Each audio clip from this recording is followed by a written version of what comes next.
The wind, a constant sculptor across the scarred plains of what was once northern Honshu, carried the scent of ash and iron, a perfume centuries old yet stubbornly persistent. It whispered through the skeletal remains of ancient, towering structures, monuments to a forgotten era of hubris, their steel bones groaning under the weight of time and the relentless reclamation by a wounded earth. This was the land Kalen knew, a canvas of desolation upon which they painted tentative strokes of life. Kalen stood, barely into their 20s, a lean figure against the vast, ochre expanse of the Kanto-scarred lands. Their dark hair, usually tied back with a strip of cured hide, was loose, whipped by the relentless wind that tugged at their simple, earth-toned tunic and sturdy trousers. Mended in several places with neat, almost invisible stitches. Gray eyes, sharp and unnervingly observant, scanned the horizon, not for danger in the conventional sense, but for the subtle shifts in atmospheric pressure, the flight patterns of the hardy dust. Hawks, the faintest tremor in the ground beneath their calloused boots, all a language the earth spoke, and Kalen was one of its few fluent listeners. A network of fine, silvery scars webbed their forearms and the backs of their hands, not trophies of battle, but the intimate etchings of countless hours spent coaxing life from poisoned soil, wrestling with stubborn geological faults, and mastering the delicate, almost forgotten art of geomancy and bioremediation engineering. This was Kalen's sword and shield, their art and their obsession. The Ashfall. The name itself was a whisper of remembered horror. A generational trauma that clung to the collective memory of the scattered settlements across the islands of Shimakuni, this fractured, future Japan. Kalen's village, nestled in the shadow of the once mighty Fuji-san, now a slumbering, ash-choked giant, had been one of its many victims. A creeping soil sickness, a consequence of the old world's careless legacy, had withered their crops, poisoned their water, and stolen their future, all while the esteemed Terra Shapers from the regional guild, with their rigid adherence to ancient, failing protocols, had offered only platitudes and ineffective rituals. Kalen, a child then, had watched, helpless, as their world crumbled to dust and despair.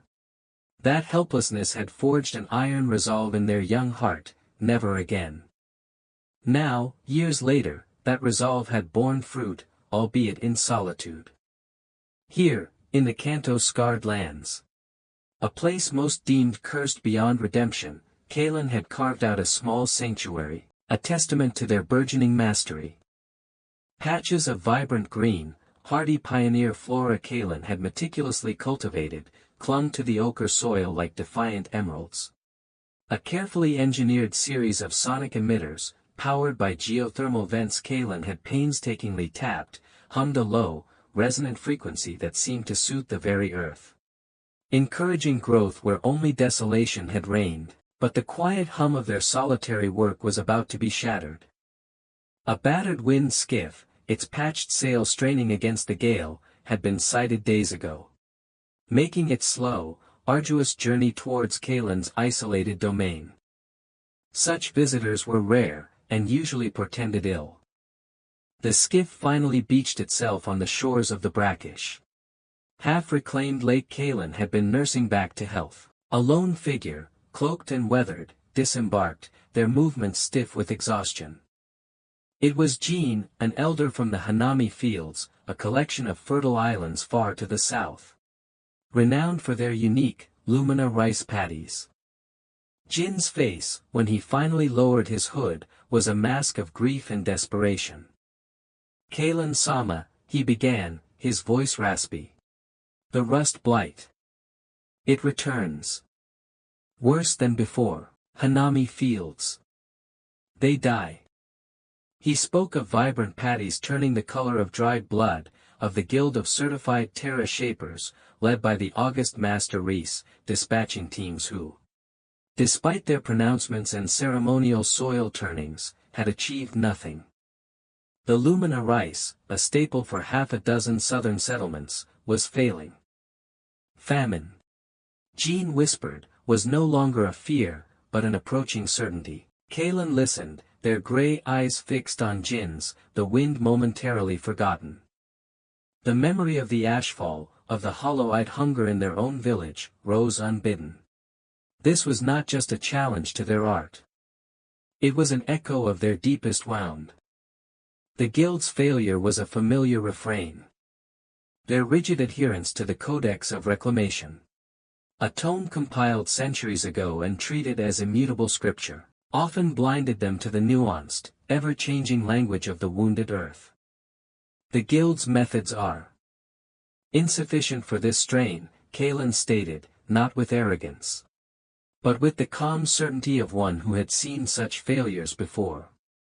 Their mind was already racing, sifting through knowledge gleaned from their late, eccentric master, a recluse who had taught them to listen to the earth's subtle energies, to understand its deep, resonant patterns rather than imposing rigid, artificial solutions. Jin's hopeful gaze was almost painful to meet. They say you have a different way. A forgotten way. Kalen nodded slowly. There are other paths. The path of solitude, of relentless experimentation, of listening when others only dictated. A path that now, it seemed, was leading them out of the desolate beauty of the Kanto-scarred lands and into the heart of a crisis, into the very shadow of the institution they had long disdained from afar. The decision, however, was not difficult. It was a resonance, a deep thrum of purpose that vibrated through their being. I will go to Hanami Fields, Kalen said, their voice quiet but firm. The wind seemed to pause, as if listening. The journey south would be arduous. The challenge, immense. And the confrontation with Master Reese and his guild, Kalen suspected, inevitable. But the alternative, to stand by while another community withered, was unthinkable. The ghosts of their past would not allow it. The journey to Hanami Fields was a tapestry of Shima Kuni's fractured beauty and resilient decay. Kalen, accompanied by a still frail Jean, navigated their small, reinforced skiff through treacherous archipelagos. Remnants of Japan's submerged southern coast. They passed islands where skeletal skyscrapers, draped in tenacious vines, pierced the sky like forgotten gods, their lower floors swallowed by the turquoise waters of the risen Pacific. Other islands were low, verdant mounds, meticulously terraced by communities who had learned to live in harmony with the tides, their wind chimes crafted from scavenged old-world plastic singing melancholic songs to the sea breeze. Kalen observed everything, absorbing the nuances of each micro-environment. The way the salt-resistant mangroves formed natural sea defenses, the complex irrigation systems of the rice paddy islands, the subtle geothermal signatures that hinted at hidden energy sources. Each island was a problem, a solution, a lesson. Their mind, a finely tuned instrument, catalogued it all. Jean, initially quiet and deferential, began to share stories of the islands, their histories, their struggles. He spoke of the guild's pervasive influence, their control over vital reclamation technologies, and the fear many communities had of deviating from their approved, often costly, methods. Master Reese, Jean had said one evening, as they sheltered in a cove, the bioluminescent plankton painting ghostly patterns in the water, he is a man of great learning, Kalen-sama. He rose from the devastation of the Kyushu quake, rebuilt the southern spire of the guild with his own hands, or so the stories say.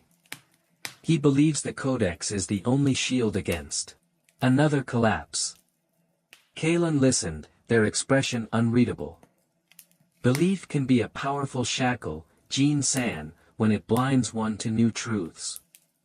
Upon reaching Hanami Fields, the devastation was starker than Jin's words had conveyed. The normally vibrant, iridescent green of the Lumina rice paddies, a unique strain that thrived on specific mineral compositions in the volcanic soil, was marred by creeping swathes of angry, coppery rust.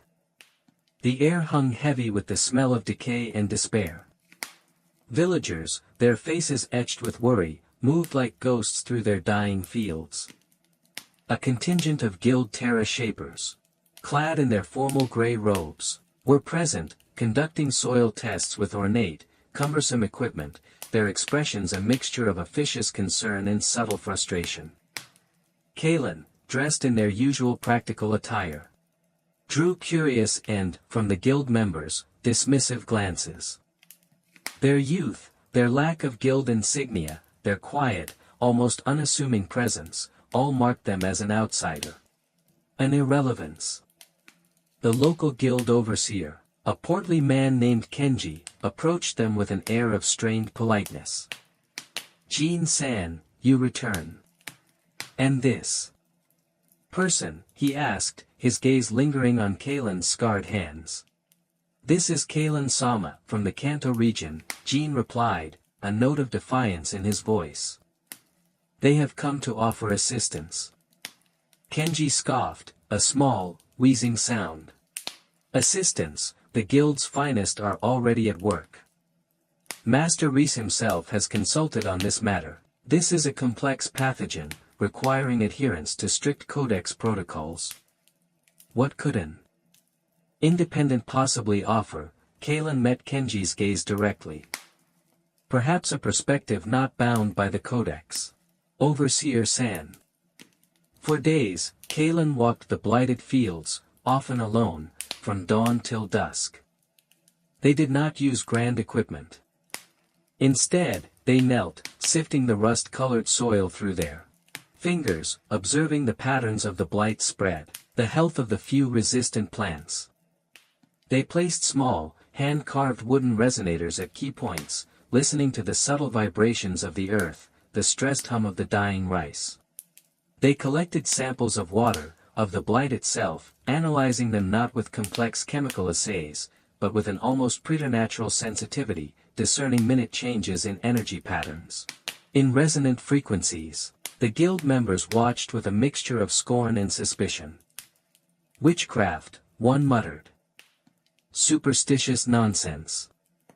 Kalen ignored them. Their focus was absolute. They identified that this strain of rust blight was not just a pathogen, but was thriving due to a subtle imbalance in the soil's mineral trace elements, exacerbated by a specific low-frequency seismic tremor originating from a nearby dormant undersea volcano, a tremor too faint for the guild's crude seismographs to register. But one Kalen's heightened senses, honed by years of listening to the earth, could perceive. The guild's broad-spectrum fungicide treatments were not only ineffective but were further disrupting the delicate microbial balance that helped the Lumina rice resist such afflictions. Their solution was twofold and characteristically unconventional. First, they designed a series of precisely tuned geothermal taps, not for power, but to redirect and dampen the specific seismic frequencies affecting the fields. This required an almost surgical understanding of the local geology. Second, instead of fungicides, Kalen began cultivating a specific, extremophile lichen they had discovered in the Kanto scarred lands, one that, when introduced to the soil in a carefully prepared slurry, would symbiotically bond with the Lumina rice roots, altering their mineral uptake in a way that made them inhospitable to the rust blight, while simultaneously enriching the soil with the very trace elements it lacked. The process was slow, meticulous. Kalen worked with a quiet, unwavering intensity, enlisting a few of the younger, more open-minded villagers who were desperate enough to try anything. The guild members observed, documented, and sent detailed, skeptical reports back to their superiors. Then, after 3 weeks of tireless work, a change. A small patch of rice, once crimson with blight, began to show faint hints of its original luminous green. The patch grew. The villagers, who had watched with a mixture of hope and fear, began to whisper. The guild members looked on in stunned silence. Within 2 months, nearly a third of Hanami fields was showing significant recovery. The air no longer smelled of decay, but of damp earth and new growth. The luminous sheen was returning to the rice. News of the Hanami miracle, as the villagers began to call it, reached the southern spire of the guild in the rebuilt city of Neo-Kyoto. Master Reese, a man whose authority was rarely, if ever, questioned, received the reports with a deepening frown. An undocumented individual, using methods outside any recognized codex protocol, succeeding where his best had failed, it was unsettling. An anomaly. A potential threat to the carefully constructed order he had dedicated his life to maintaining. He dispatched a formal commendation to Hanami Fields, acknowledging the Blight's unexpected remission. The commendation, however, also contained a stern warning about the unverified and potentially unstable nature of unregistered geomantic practices and strongly advised the Hanami Council to await a full guild assessment before further widespread application of Kalen's methods. Kalen read the elegantly calligraphed scroll, a faint, ironic smile touching their lips. The game, it seemed, had truly begun. The earth was healing, but a different kind of storm was gathering. The Hanami success, despite Risa's carefully worded dismissal, sent ripples across the southern islands.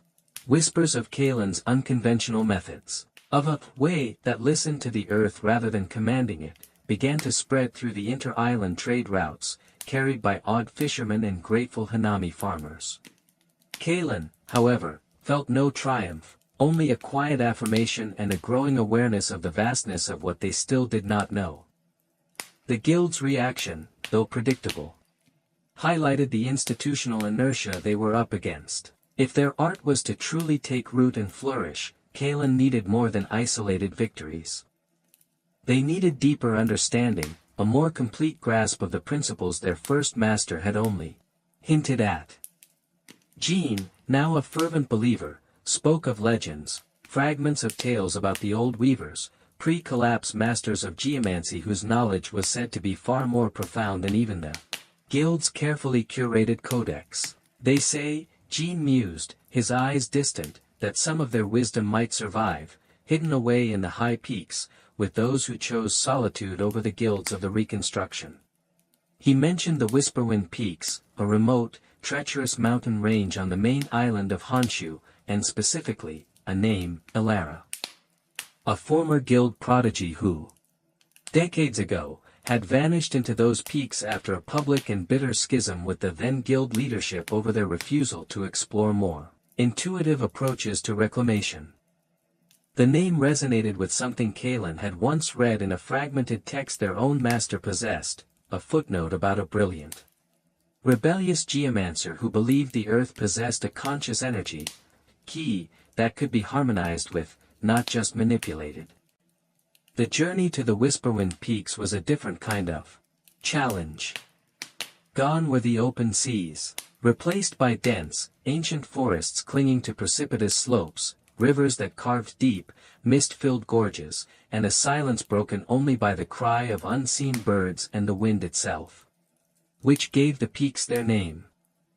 Kalen traveled alone this time, Jean returning to oversee the continued recovery of Hanami Fields, his parting gift a small, intricately carved compass of polished driftwood. After weeks of arduous travel, guided by cryptic local tales and their own innate sense of geomantic currents, Kalen found what they sought, not a grand hermitage, but a dwelling seamlessly integrated into the heart of a colossal, petrified hinoki tree, its stone-like bark carved with patterns that seemed to flow with the tree's ancient grain. Smoke, smelling of pine and unfamiliar herbs, curled from a cleverly hidden chimney. Kalen approached cautiously, announcing their presence. The carved door creaked open, revealing a woman whose age was difficult to guess. Her face was a roadmap of wrinkles, etched by time and weather. But her eyes, a startling, intelligent blue, were sharp and assessing, missing nothing. Her silver hair was braided with strips of leather and what looked like hawk feathers. This was Elara. So, Elara said, her voice surprisingly strong. With a dry, almost raspy timbre, another pilgrim seeking the wisdom of the madwoman of the mountain, the guild still peddling that old wives' tale, are they? She looked Kalen up and down, her gaze lingering on the faint geomantic hum Kalen unconsciously emanated. You are Different. Not one of Reese's starch disciples, that is for certain. You actually smell of earth. Not incense and bureaucracy. Kaelin, unfazed by the brusque reception, simply stated their purpose. I seek knowledge, Elara Sama. The principles beyond the codex. The ways of the old weavers. Elara laughed. A short, sharp sound like stones falling. Knowledge, the old weavers knew things that would make the guild's precious codex curl up and die of shame. They also knew that such knowledge in the wrong hands, or even in well-intentioned but ignorant hands, could unravel the very fabric of the land. Why should I share it with you? Her cynicism was a palpable force, a shield honed by years of disappointment and isolation. Thus began Kaelin's true apprenticeship. It was not a formal tutelage. Elara did not lecture. Instead, she challenged, she provoked, she observed. She set Kaelin seemingly impossible tasks. To map the subterranean watercourses of the entire mountain range using only dowsing rods Kaelin had to fashion themselves. To identify and categorize every medicinal herb within a day's walk, not by sight, but by its energetic signature. To mediate a dispute between two warring clans of snow monkeys over territory by understanding their complex social structures and resource needs. Often, Kaelin would fail, or succeed only partially.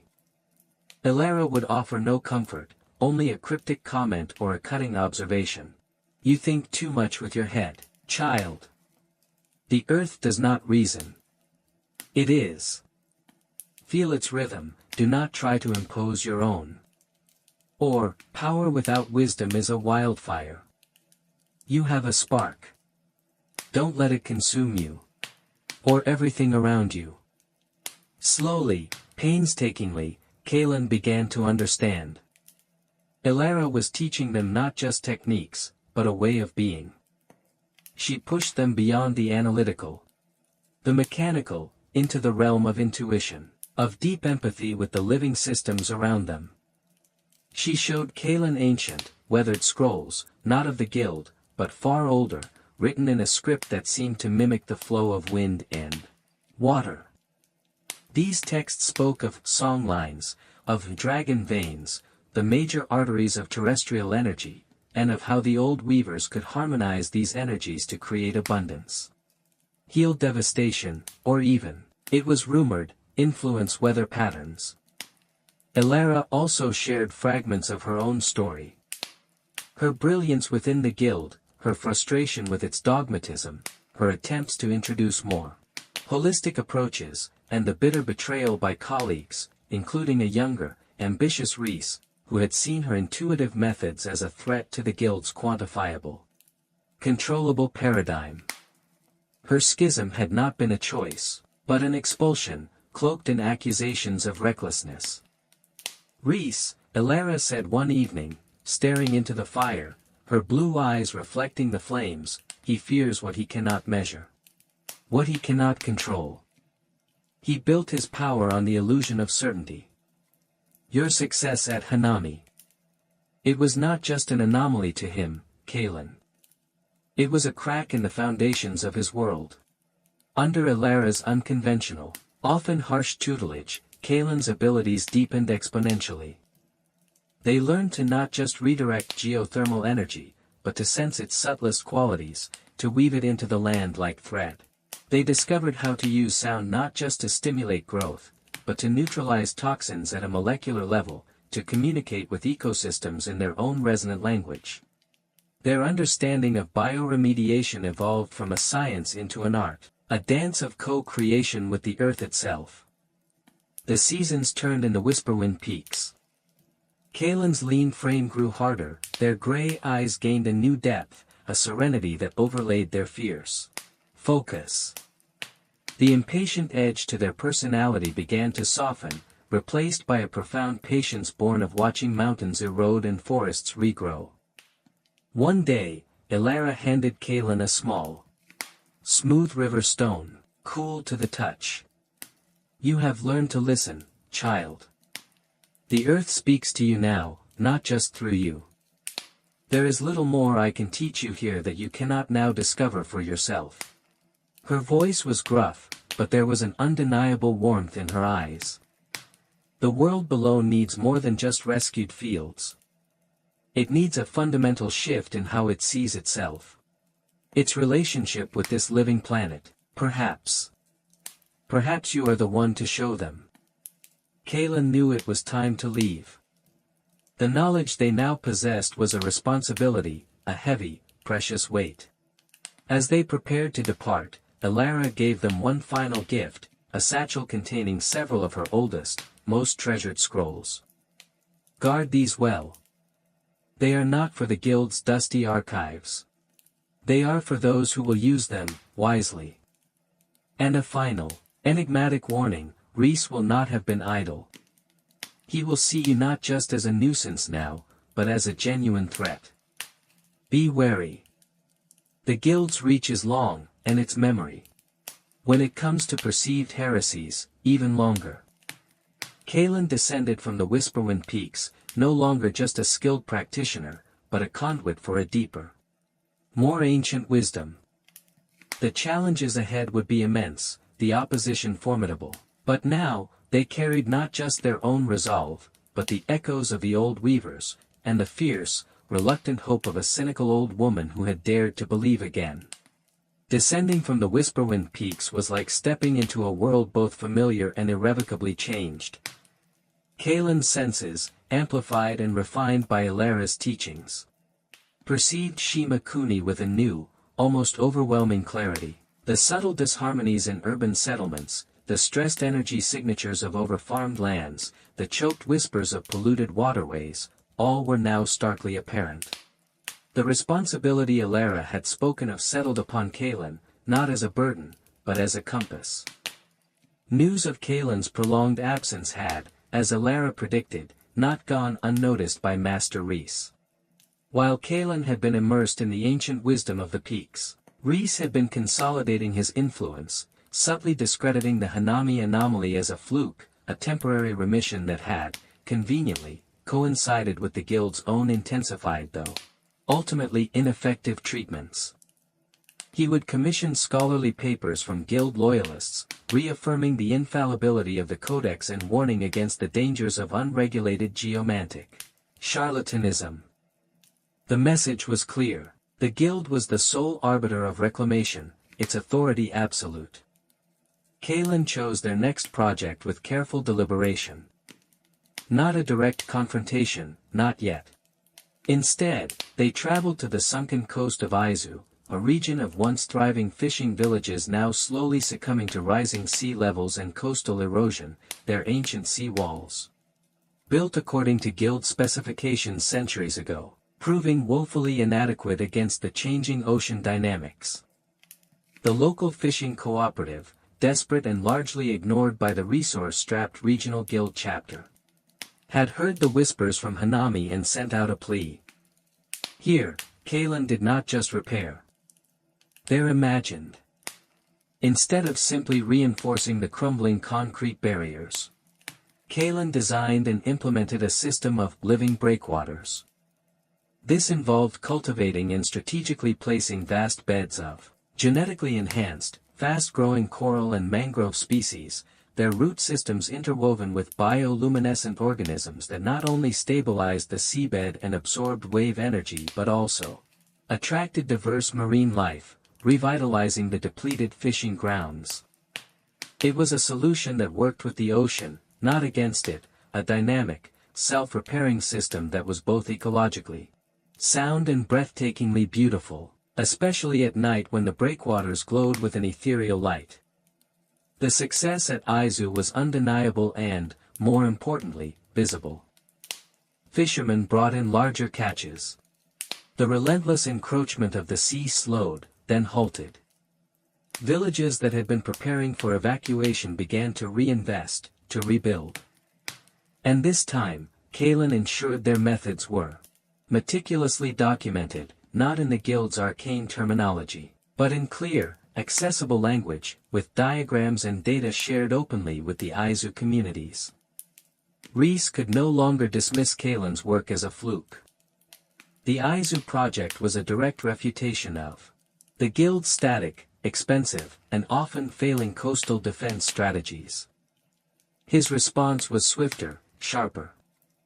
He issued a formal guild edict, declaring Kalen an unlicensed practitioner operating outside guild jurisdiction and safety protocols. The edict warned that any community engaging Kalen's services did so at their own risk and might forfeit future guild aid, a powerful threat in a world where the guild still controlled access to many essential reclamation resources.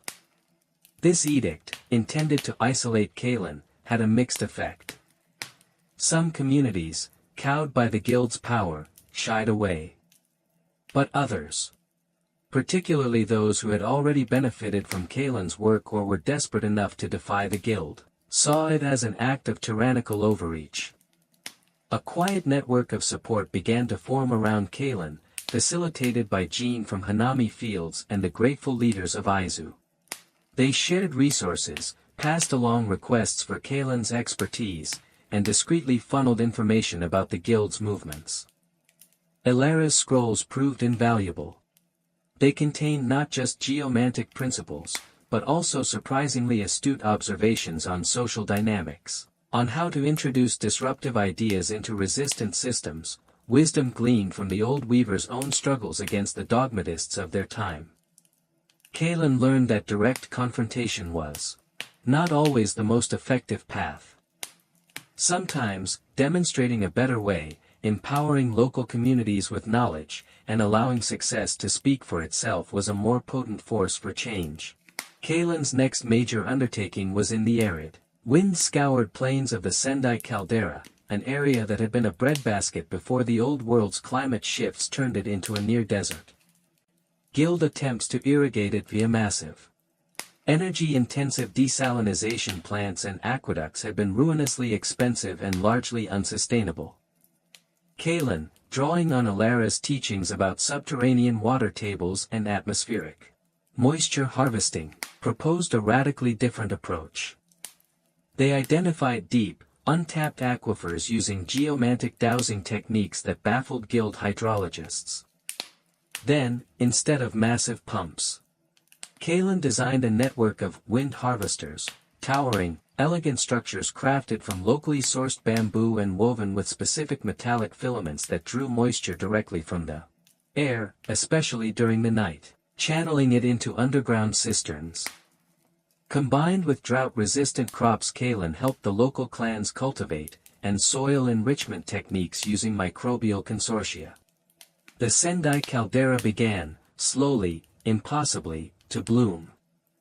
During this time, Rees, increasingly agitated by Kalen's string of successes and their growing grassroots support, attempted a more insidious tactic. He sent an emissary, a smooth-talking, high-ranking guild official named Lady Chio, known for her diplomatic skills and persuasive charm. Chio approached Kalen not with threats, but with an offer. A prestigious position within the guild, a research department of their own, unlimited resources, all under the condition that Kalen's methods be integrated into the guild's framework. Subject to its oversight and approval, Master Rees recognizes your unique talents, Kalen-sama, Chio had purred, her smile perfectly calibrated. He believes that, working together, your innovations and the guild's established structures could achieve wonders for Shimakuni. Kalen saw the trap. It was an attempt to co-opt, to dilute, to control. They remembered Elara's warnings about the guild's ability to absorb and neutralize dissent. Lady Chio, Kalen replied, their voice calm but resolute, my methods thrive on freedom and direct connection with the land, not on bureaucratic oversight. The earth does not seek approval from committees. If the guild wishes to learn, let it observe, let it adapt. But I will not chain my art to its codex. The refusal, politely but firmly delivered, was a declaration. Kalen would not be bought, would not be assimilated. The lines were drawn. The Sendai project became a symbol of this burgeoning ideological struggle. The guild actively tried to discredit it, planting rumors of water toxicity, of unstable land formations. But the sight of green shoots pushing through the parched caldera earth, of children drinking clean water from the wind harvesters' cisterns, was a powerful counter-narrative. It was during the final stages of the Sendai revitalization that Kalen conceived of their most ambitious project yet, their great work, something so audacious it would either irrevocably shatter the guild's dominance or see Kalen themselves utterly defeated. The glassed wastes. A vast, utterly barren expanse in central Honshu, a legacy of an old-world industrial cataclysm that had fused the sand into a kilometers-wide sheet of black, impenetrable glass, leaching toxins into the surrounding lands for centuries. The guild had long declared it irredeemable. A permanent scar. Kalen, studying Ilara's most esoteric scrolls, those that spoke of deep earth energies, of sonic resonance capable of restructuring matter itself, began to see a possibility. A way to not just contain the wastes, but to break them open. To neutralize their poisons from within. To initiate a cascade of regeneration that could, over decades, perhaps even centuries, bring life back to the ultimate symbol of Shima Kuni's desolation.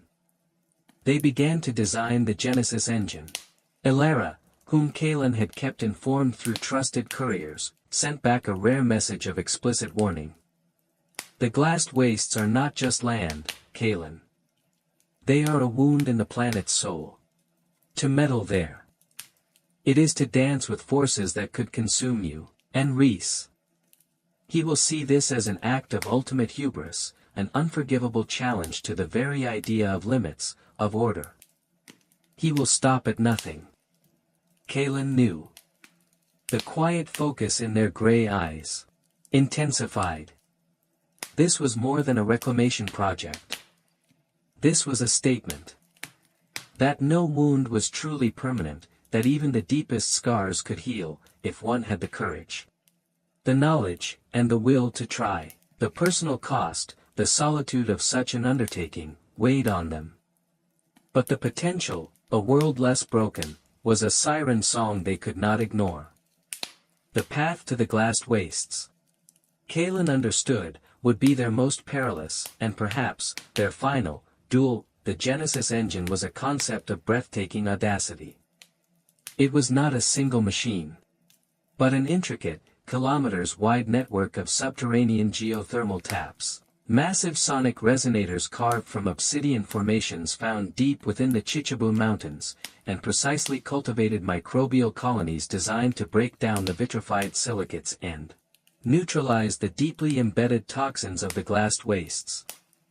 Its core principle was to introduce a sustained, harmonic resonance that would, over time, fracture the impenetrable glass crust, allowing water, air, and pioneering bioremediating organisms to penetrate the poisoned earth beneath. It was geomancy, bioengineering, and sonic architecture on a scale never before attempted. Securing the resources and the workforce for such an undertaking, especially in the face of anticipated guild hostility, was Kalen's first major hurdle. The burgeoning network of communities. Indebted to Kalen, Hanami, Aizu, the Sendai clans, formed the backbone of this support. They contributed labor, scavenged materials, and vital local knowledge. Ilara, from her remote peak, provided crucial theoretical calculations and warnings about unstable geomantic nodes within the wastes. Her messages carried by daring young apprentices she had begun to reluctantly mentor, inspired by Kalen's example. The construction site itself, on the very edge of the shimmering black expanse of the glassed wastes, became a small, bustling city of defiance. Tents and temporary yurts housed workers from a dozen different regions, a microcosm of a Shima Kuni yearning for change. Kalen moved amongst them, not as a distant commander, but as a fellow worker, their hands as calloused as any, their tunic perpetually stained with dust and machine oil. They oversaw every critical installation, fine-tuned every resonator, their focus unwavering, their energy seemingly inexhaustible. Yet, those close to them, like Jean who had come to assist, noticed the growing shadows under Kalen's eyes. The way their already lean frame seemed to shed any excess, honed down to pure will. The solitude of leadership, even amidst a crowd of supporters, was profound. Master Reese watched these developments from Neo-Kyoto with a mixture of fury and disbelief. The Genesis engine was an affront, a direct challenge to the Guild's narrative of an ordered, manageable world where some scars were simply too deep to heal. If Kalen succeeded, the Guild's authority, already eroded, would crumble. He convened emergency sessions of the Guild's High Council, his voice thundering about the catastrophic, unpredictable environmental consequences of Kalen's megalomaniacal experiment.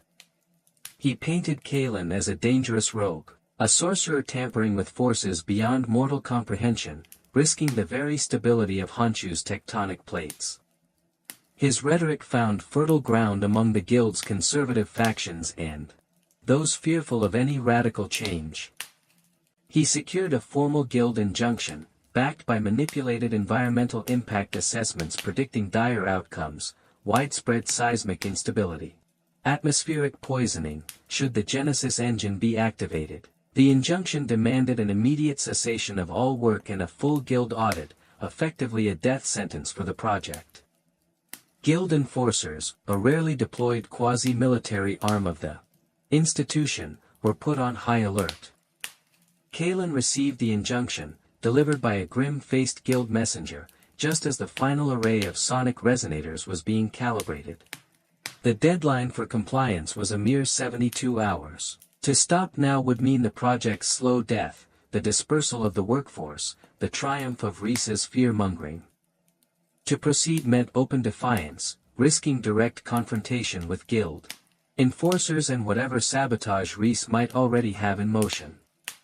That night, under the cold, indifferent stars that glittered above the black mirror of the glassed wastes, Kalen sat in council with Jean, the lead engineers from Sendai, and a grizzled, one-eyed skiff captain from Aizu who had become their head of logistics. The mood was somber. "They will try to stop us, Kalen-sama," Jean said, his voice heavy. "Reese will not allow this. He cannot." Kalen nodded, their gaze fixed on the distant, dark horizon. "The earth beneath those wastes is crying out, Jean-san. It has been for centuries. We have come too far to silence its chance to heal because one man fears the sound of change." Their decision was made. They would accelerate the activation sequence. The Genesis engine would be brought online before the injunction's deadline, before Reese could fully mobilize his forces. It was a monumental gamble. Word of their defiance spread like wildfire. Some workers, fearing Guild retribution, quietly departed. But most stayed, their resolve hardened by Kalen's quiet courage. The final days became a blur of frantic, focused activity. Kalen was everywhere, troubleshooting, inspiring, their presence a calming anchor in the rising storm of tension. Ilara, through a desperate relay of messages, warned of unusual energy fluctuations detected from her peak, subtle, almost undetectable, but bearing the signature of sophisticated Guild tech.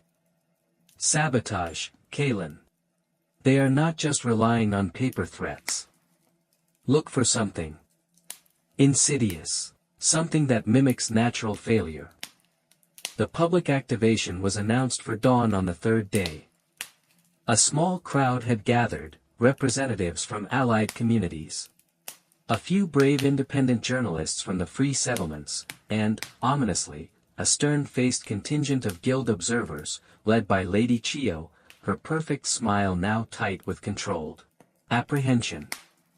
Reese himself was not present, preferring to direct events from afar. As Kalen stood before the central control nexus of the Genesis engine, a beautifully complex array of polished obsidian and humming copper coils. A young technician, pale-faced, rushed to their side. Kalen-sama, the primary resonance conduits. They are showing microfractures, a cascade failure protocol is about to initiate. It is not in any of our diagnostics. It is like the system is eating itself from within, Ilara's warning. Reese had not just aimed to stop the engine. He would plan for its catastrophic, self-destructive failure, one that would not only discredit Kalen but also prove the inherent dangers of their work. It was a sophisticated bioengineered crystalline virus, introduced into the obsidian conduits during their transport or installation, designed to activate under the specific resonant frequencies of the engine's startup sequence, causing them to shatter. Panic flickered through the control center. Lady Chiyo's lips curved into a semblance of a triumphant sneer. This was it. Kalen's downfall. Live for all to witness. But Kalen did not panic. In that moment of extreme pressure, their mind achieved a state of almost preternatural calm, the culmination of years of discipline. Of listening to the Earth's deepest rhythms. They saw the pattern, the alien resonance of the crystalline virus. Their hands flew across the controls, not following pre-set protocols, but improvising, composing a counter-resonance. A harmonic shield. It was like their duel with the Rust Blight, but on an infinitely more complex and dangerous scale. They had to rewrite the engine's song, live. With no margin for error. The ground began to tremble, not with the engine's controlled power, but with the discordant vibrations of the internal sabotage. Warning lights flashed. The crowd gasped. Jean gripped Kalen's arm. Kalen, hold, Kalen's voice cut through the rising chaos. Sharp and clear.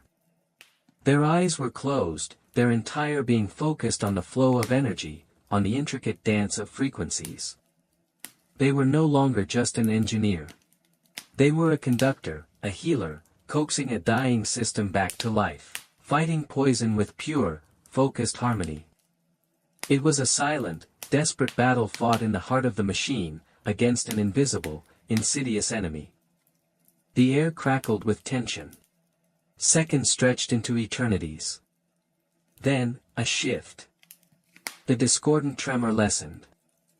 A new, deeper hum began to emanate from the earth, from the obsidian conduits, a powerful, stable, life-affirming thrum. The warning lights blinked out, one by one. Kalen opened their eyes, sweat beading on their forehead, but their gaze was clear, triumphant. They initiated the final activation sequence. A wave of pure, resonant energy pulsed outwards from the Genesis engine, sweeping across the black, glassy surface of the wastes. For a moment, nothing. Then, a sound like a giant cracking an ancient whip. A network of fine fissures appeared on the vitrified crust. Another pulse, deeper, stronger. The fissures widened, spread, intersected. The immense black mirror began to break apart, not violently, but with a slow, inexorable sigh. Like ice yielding to the spring thaw. From the newly opened cracks, a faint mist arose, the first breath the poisoned earth beneath had taken in centuries. And with it, a scent, not of ash and toxins, but of damp soil, of dormant life stirring. The crowd was silent, awestruck. Even Lady Chiyo's composure had shattered, her face a mask of disbelief.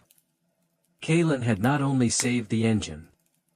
They had made the impossible happen. In Neo-Kyoto, the telemetry from the Guild Observer's instruments would paint a picture of undeniable success, and the subsequent discovery of the sophisticated sabotage attempt, traced back through encrypted Guild channels, would be Reese's undoing. His desperate gamble had failed, exposing not Kalen's recklessness, but his own. Kalen stood, watching the glassed wastes begin their slow, arduous journey back to life. This victory was profound, but it was not the end. It was, Kalen knew, a beginning. The aftermath of the Genesis engine's activation was swift and transformative. The successful fracturing of the glassed wastes, coupled with the undeniable evidence of Reese's malicious sabotage, meticulously documented by Kalen's team and leaked by sympathetic elements within the guild itself, sent shockwaves through Shimakuni. Risa's authority, already weakened, collapsed entirely. Accusations flew. Investigations were launched, and the once unshakable guild of certified Terra Shapers found itself mired in scandal and public outrage. Reese, facing disgrace and the dismantling of his life's work, vanished from Neo-Kyoto, becoming a recluse, a bitter ghost haunting the ruins of his own ambition. Lady Chio, implicated in the cover-up, was stripped of her titles, her polished veneer cracking to reveal a desperate, defeated woman. Kalen, however, did not revel in their fallen adversary's demise.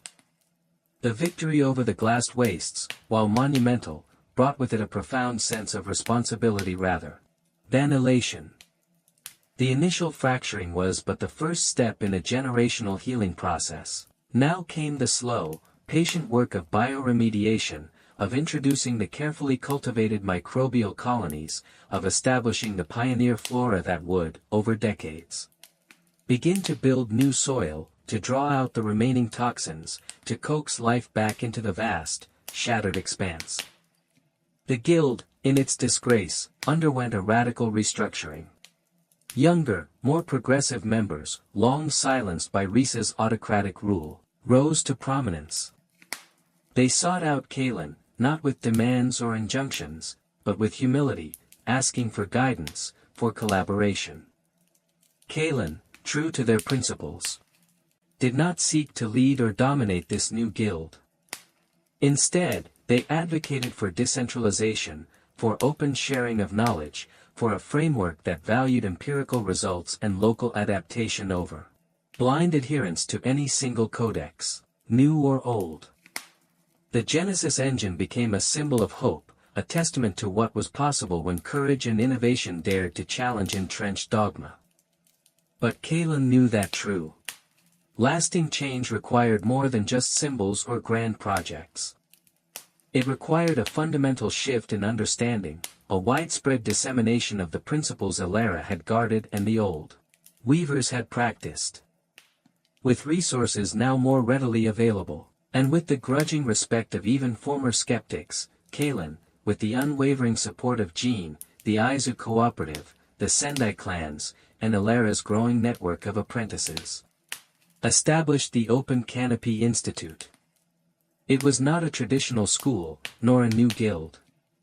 It was conceived as a living, evolving network, a repository of geomantic and bioremediation knowledge, freely accessible to all, combined with field stations and learning hubs established in diverse ecological zones across Shimakuni. Its core philosophy was collaboration, continuous learning, and ethical application of powerful knowledge. Kalen poured their energy into meticulously documenting their methods, Elara scrolls, and the recovered fragments of old weaver wisdom. But these were not presented as immutable laws. Instead, they were offered as foundational principles, springboards for further innovation. Kalen personally oversaw the training of the Institute's first intake of wayfinders, not students in the passive sense, but active explorers and problem solvers, drawn from every walk of life, from every island, each bringing their unique local knowledge and perspectives. Elara, her health now frail but her spirit rekindled by Kalen's success and the promise of the Institute, spent her final years remotely advising Kalen, contributing her vast theoretical knowledge to the Institute's archives. She passed away peacefully in her mountain hermitage. A small, satisfied smile on her lips, knowing her legacy, and that of the old weavers, was finally in safe, capable hands. Kalen mourned her not as a disciple mourns a master, but as one kindred spirit mourns another, a deep, quiet ache of respect and gratitude. The years that followed were ones of quiet, relentless work. Kalen traveled less, focusing more on guiding the Institute, on fostering the next generation. They watched as their wayfinders, armed with the Institute's principles and their own ingenuity, tackled challenges Kalen themselves had never envisioned, developing symbiotic aquatic farms in the deep ocean trenches, creating self-illuminating, pollution-absorbing urban parks in the densely populated arcologies of Neo-Kyoto, even beginning to address the subtle atmospheric imbalances left over from the old world's excesses. Kalen never sought titles, never established themselves as a singular authority. Their leadership was one of quiet example, of insightful questioning, of fostering an environment where curiosity and rigorous experimentation thrived. They found a new kind of mastery, not in solitary achievement, but in the collective flourishing of those they had inspired. The fierce focus that had once been directed solely at the earth now encompassed the delicate ecosystem of human potential. One late autumn afternoon, decades after the activation of the Genesis engine, an older Kalen, their dark hair now streaked with silver, their movements still graceful but imbued with a profound stillness, walked through a section of what had once been the glassed wastes. It was no longer a black, sterile scar. It was a young, vibrant woodland, a mosaic of hardy trees, flowering shrubs, and teeming insect life. The air, once acrid, smelled of damp earth, pine resin, and the distant promise of rain. A group of young wayfinders from the Institute were engrossed in a lively debate nearby, sketching designs for a new series of pollinator habitats, their faces bright with enthusiasm and the thrill of discovery. They were building upon Kalen's work, taking it in directions Kalen had never dreamed of. Kalen watched them. Unseen, a faint, almost imperceptible smile gracing their lips. The impatient youth who had railed against the guild's folly was long gone. The obsessive solitary who had poured their soul into healing the land had found a different kind of fulfillment. The scars on their hands were now overlaid with the softer lines of age, but their gray eyes, if anything, held an even deeper, more luminous clarity. The wind, the same ancient wind that had once carried only ash and iron, now rustled through the leaves of new trees, carrying the scent of pollen and the murmur of hopeful voices. Kalen breathed it in, a deep, satisfying breath. Their journey, from the desolation of the Ashfall to this nascent woodland, had been long, arduous, and often solitary. But here, in the quiet hum of burgeoning life, in the confident voices of a new generation of healers of the earth, Kalen found a peace that surpassed all understanding. Their legacy was not in monuments of stone or steel, nor even in the revered texts of the Open Canopy Institute. It was here, in the living, breathing, evolving landscape of a Shima Kuni slowly, painstakingly, learning to heal itself. The maverick had become a master, and the master, a humble gardener in the vast, ever-renewing wilderness of what was possible. The true measure of Kalen's impact unfolded not in grand pronouncements or statues erected in their name. Kalen would have actively discouraged such things, but in the subtle, persistent changes that rippled through the fabric of Shima Kuni society. The Open Canopy Institute, initially a radical concept, became a respected, even vital, part of the archipelago's infrastructure. Its wayfinders were sought after, not just for their technical skills, but for their holistic approach, their ability to see interconnectedness where others saw only isolated problems. The old guild, or what remained of it after its reformation, slowly transformed. Stripped of its autocratic power and the dogma of the Codex, it began to collaborate with the Institute, its remaining resources and experienced if humble practitioners contributing to the wider effort of reclamation.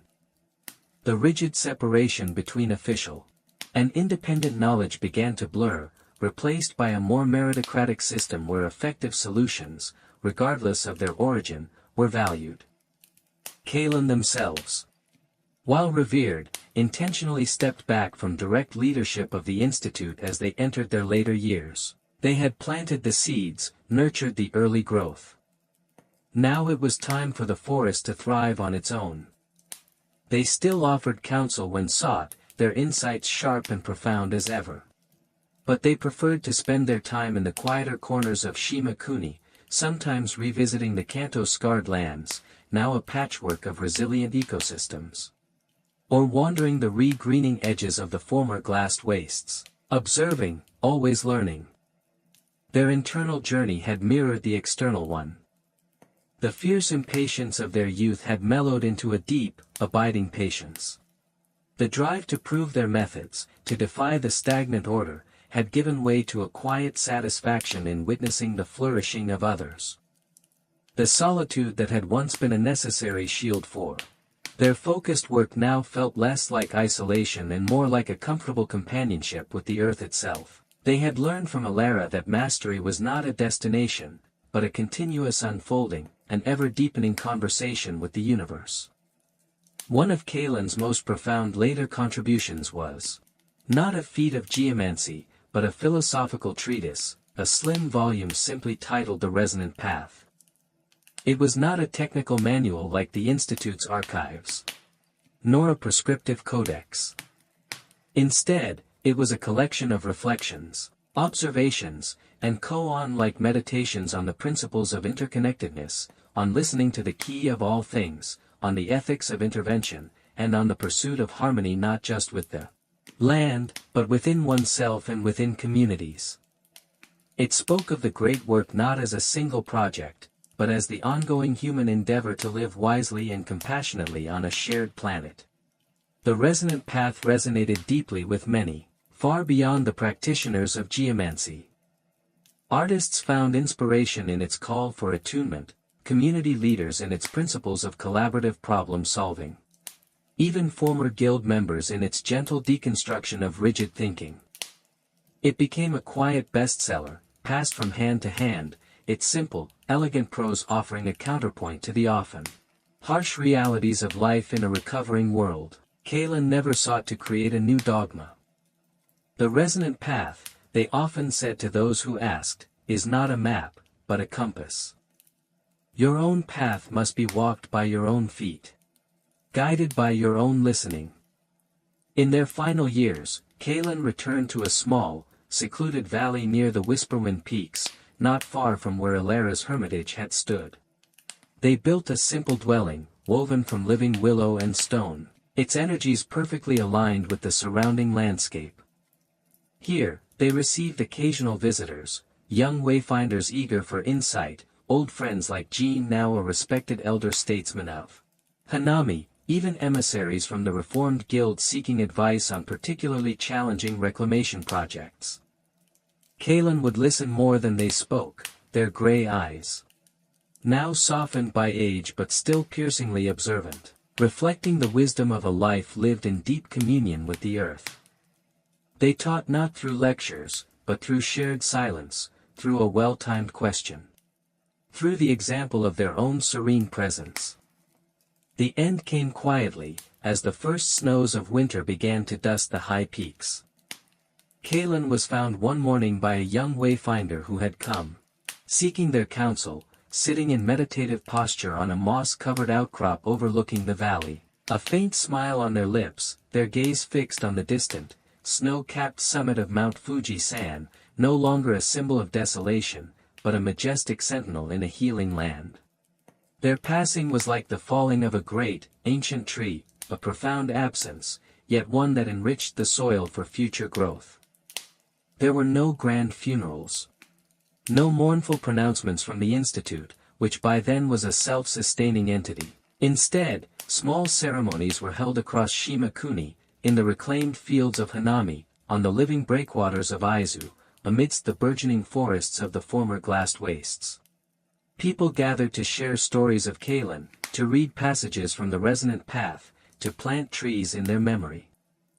Kalen's legacy was not one of conquest or singular monumental achievement, but of empowerment, of shared wisdom, of a fundamental shift in perspective. They had shown Shimakuni that the deepest wounds could be healed, not by force or rigid doctrine, but by listening, by adapting. By daring to walk an unconventional path with courage and an unwavering dedication to the well-being of the whole. The maverick geomancer who had emerged from the Kanto-scarred lands had not just mastered their art. They had, in their own quiet, persistent way, helped to retune the very song of their world. And the echoes of that harmony, carried on the winds that swept across the islands of a recovering Japan, promised to resonate for generations to come. The journey towards mastery had found its ultimate expression not in solitary perfection, but in the shared, ongoing symphony of a healing earth and an enlightened humanity. The influence of the resonant path continued to grow in the decades following Kalen's passing. It was not treated as a sacred text, which Kalen would have abhorred, but as a living document, constantly debated, reinterpreted, and expanded upon by successive generations of wayfinders and thinkers. Its core principles, attunement, adaptability, holistic understanding, and ethical action, permeated fields far beyond geomancy. Architects designed buildings that breathed with their environment, drawing inspiration from Kalen's living structures. Agriculturalists developed farming techniques based on symbiotic relationships rather than monoculture, echoing Kalen's work in Hanami fields. Even governance in some of the more progressive city-states began to incorporate principles of decentralized decision-making and community-led initiatives, reflecting the ethos of the Open Canopy Institute. The institute itself flourished, not by becoming a new monolithic authority, but by remaining a dynamic network of interconnected nodes. Each regional hub adapted Kalen's foundational teachings to its unique ecological and cultural context, fostering a vibrant diversity of solutions. The Kalen archives, which housed their original notes, Elara scrolls, and the ongoing research of the Wayfinders, became a global resource, its digital tendrils reaching every corner of Shima Kuni and beyond, as other recovering regions of the world began to learn of their successes. The former glassed wastes, now often referred to as the Kalen woodlands despite Kalen's own preference for simply the Great Reclamation, became a pilgrimage site of sorts. Not to a shrine or a monument, but to witness the tangible proof of what was possible. Here, one could see the oldest sections, where mature forests now stood, their undergrowth teeming with life, juxtaposed with newer areas still in the early stages of regeneration. A living timeline of the Earth's slow, patient healing, guided by human wisdom. Wayfinders from across the islands came here to study, to meditate, to feel the powerful, life-affirming energy that Kalen's Genesis engine had first unlocked. One notable development was the emergence of resonant medicine, a field that applied Kalen's principles of harmonic attunement to the human body.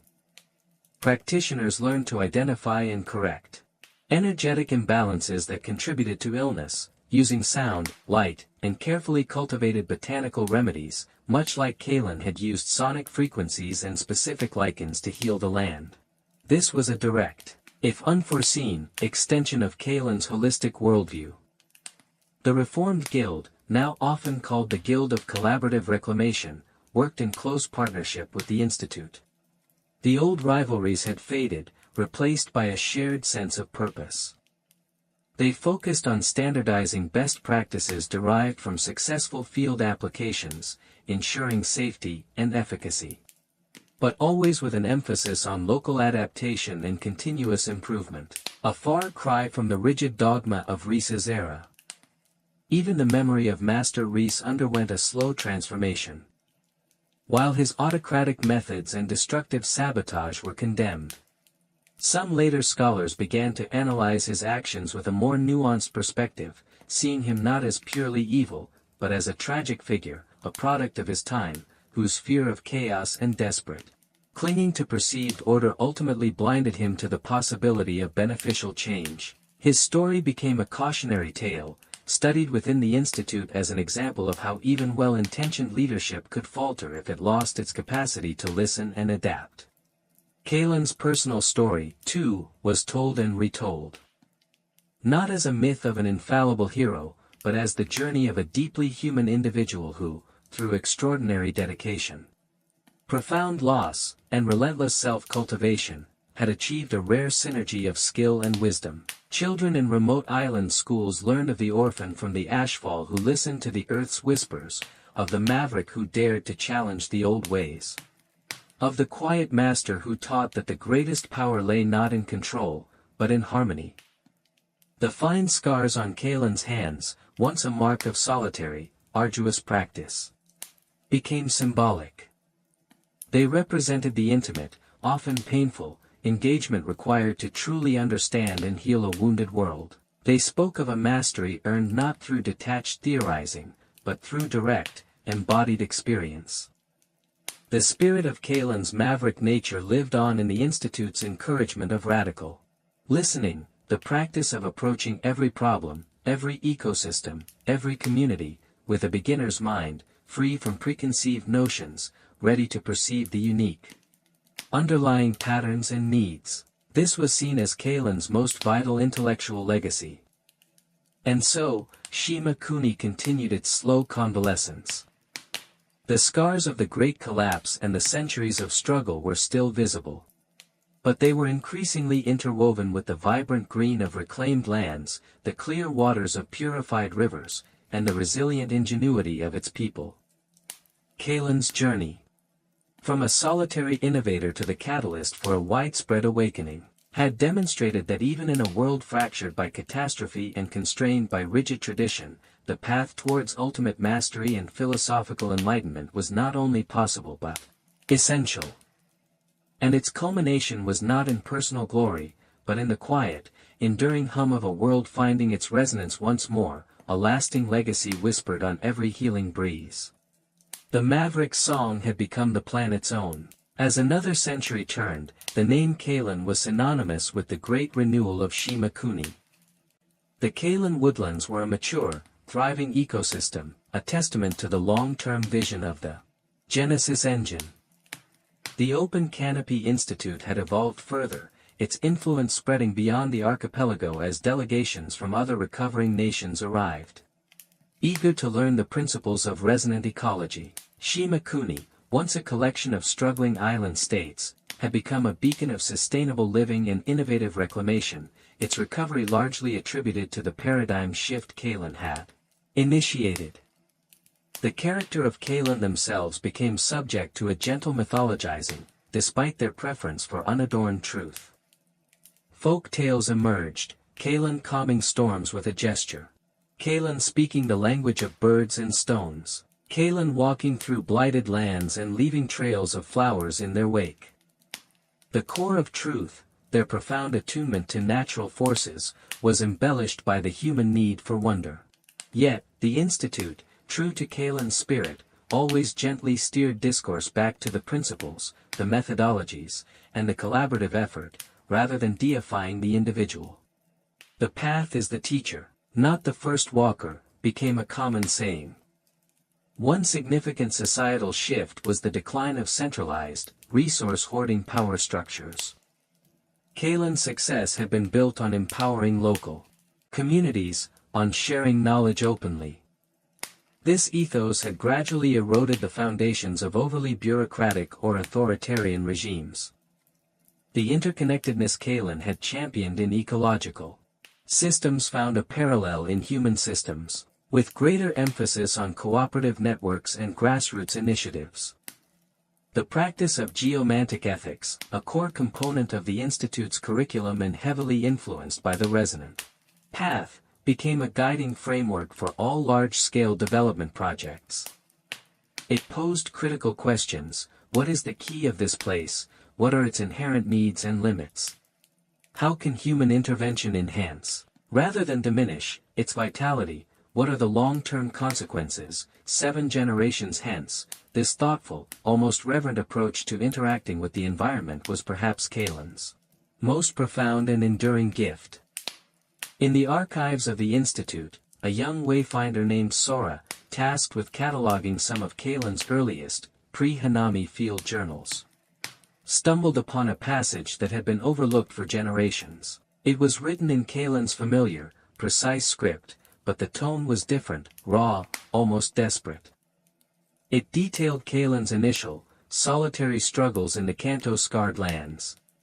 The crushing failures, the moments of near despair before their first breakthroughs. The earth does not yield its secrets easily, Kalen had written. It demands not just skill, but a stripping away of pride, of preconceived notions. It asks for a listening so profound it becomes a form of surrender. Only then, when the self is quiet, can its true voice be heard. I failed today. Again. The soil remains barren. But the wind whispered of patience. I will listen better tomorrow. Sora felt a shiver. This was not the serene, almost omniscient Kalen of the later treatises and legends. This was Kalen the learner, Kalen the struggler, Kalen the maverick utterly alone against a seemingly impossible task. It humanized the legend in a way that was both startling and deeply inspiring. Sora realized that the journey to mastery, even for someone like Kalen, was paved with doubt and perseverance. This discovery led to a new wave of scholarship, a deeper appreciation for the arduousness of Kalen's path. It reinforced the understanding that the resonant path was not an easy one, that enlightenment was not a sudden flash but the result of relentless dedication and a willingness to confront one's own limitations. The challenges for Shima Kuni were not over. New blights emerged, climatic shifts continued to pose threats, and human folly, though tempered, was never entirely extinguished. But now, the islands possessed a collective wisdom. A toolkit of principles and practices, and a spirit of collaborative resilience that Kalen had helped to foster. They faced these challenges not with the rigid dogma of the old guild, nor with the despair that had once gripped Kalen's own blighted village, but with an adaptive, innovative spirit. Generations later, if one were to stand on the shores of Neo-Kyoto, looking out over a city that seamlessly blended advanced technology with traditional aesthetics, its air clean, its waters clear, its people living in a dynamic balance with their environment, they would be witnessing the living legacy of Kalen. Not a legacy of stone, but of thriving ecosystems. Not of edicts, but of empowered communities. Not of a deified individual, but of a widely embraced philosophy of resonant living. The maverick who had dared to listen to the earth had taught a nation, and then a world, to do the same. And in that shared listening, in that collective journey towards harmony, Kalen's path found its truest, most enduring culmination. The solitary pursuit of mastery had blossomed into a symphony of co-creation, a testament to the enduring power of one individual's unwavering dedication to a vision of a healed and vibrant world. The whispers Kalen had first heard in the desolate Kanto winds had become the confident, harmonious song of a planet reborn. The enduring impact of Kalen's philosophy, the resonant path, became particularly evident during the Great Stillness, a period nearly 2 centuries after their passing. A series of massive, interconnected solar flares, far exceeding any previously recorded, threatened to cripple Shima Kuni's delicate energy grids and communication networks, the very lifelines of its advanced, yet ecologically integrated, society. The old world, it was known, would have faced societal collapse under such a celestial assault. Panic rippled through the islands. But it was met by a remarkably coordinated and resilient response, a direct legacy of Kalen's teachings on decentralized systems and community self-reliance. The Open Canopy Institute, now a venerable institution, played a crucial role, not by dictating solutions from a central command, but by facilitating communication between its myriad autonomous nodes and local communities.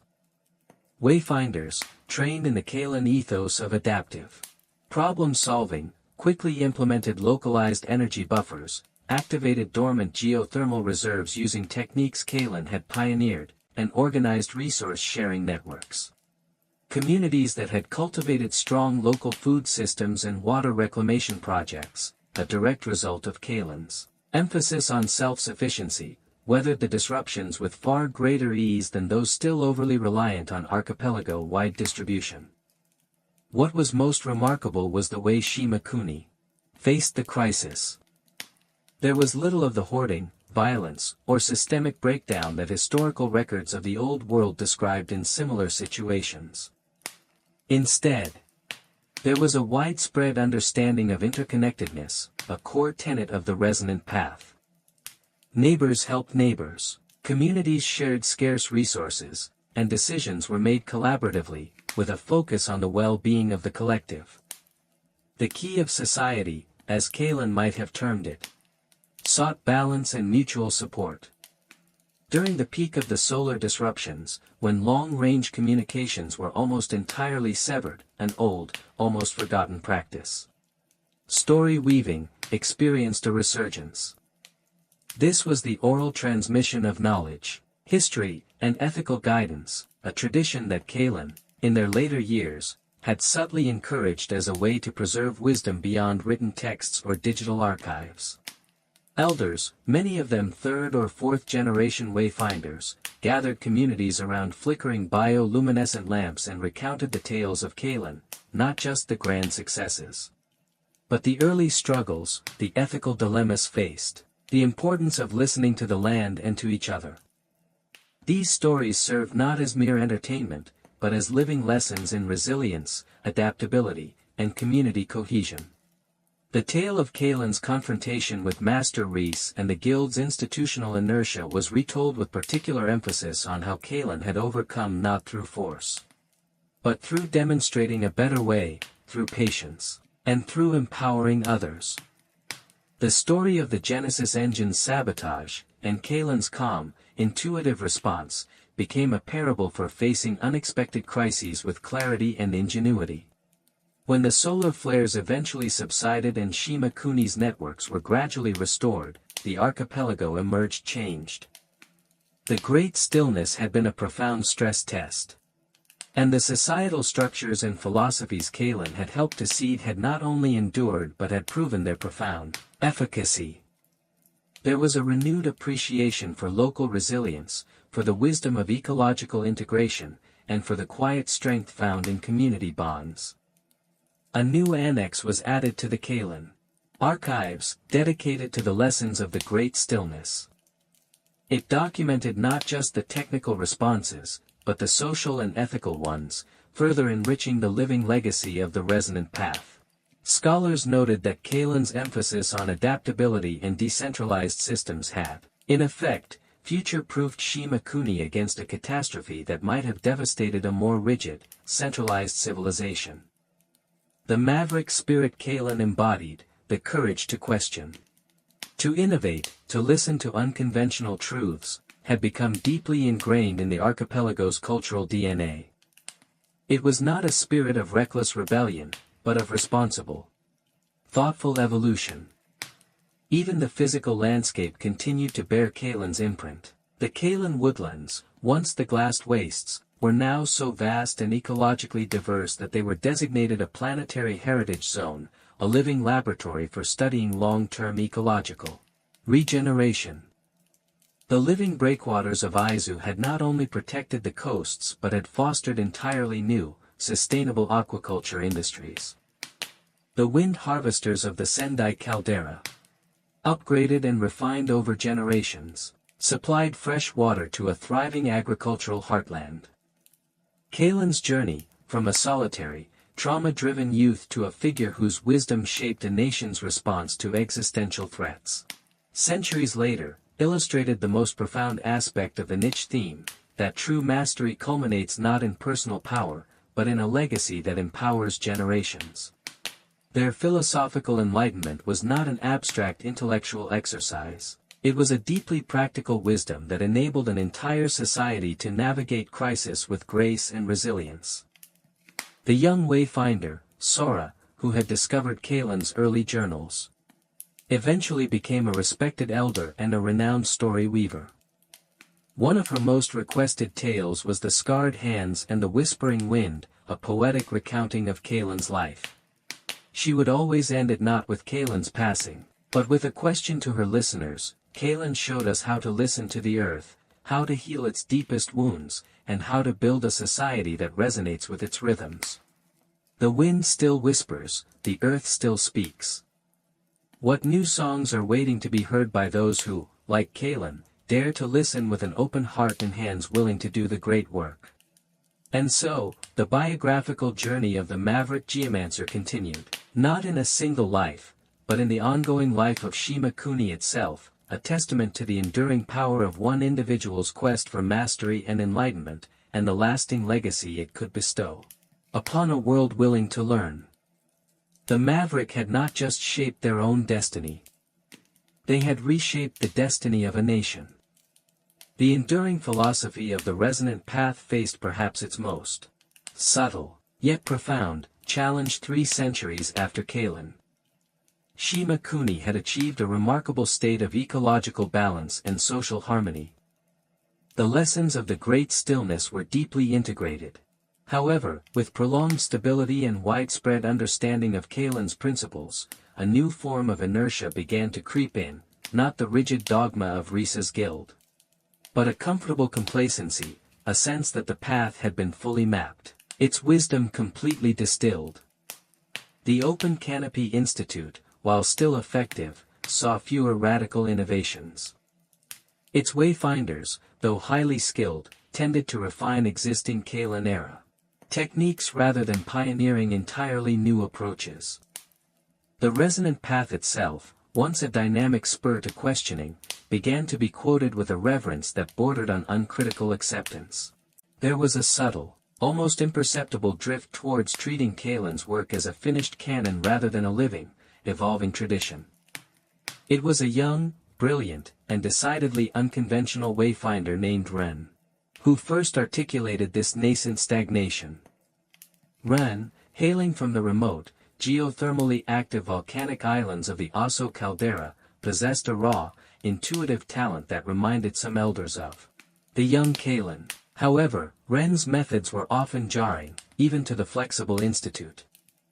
They experimented with directly channeling raw volcanic energies, proposing bioremediation techniques that involved extremophile organisms previously considered too volatile, and questioned certain long-held interpretations of Kalen's writings on key flow, suggesting more dynamic, even chaotic, models.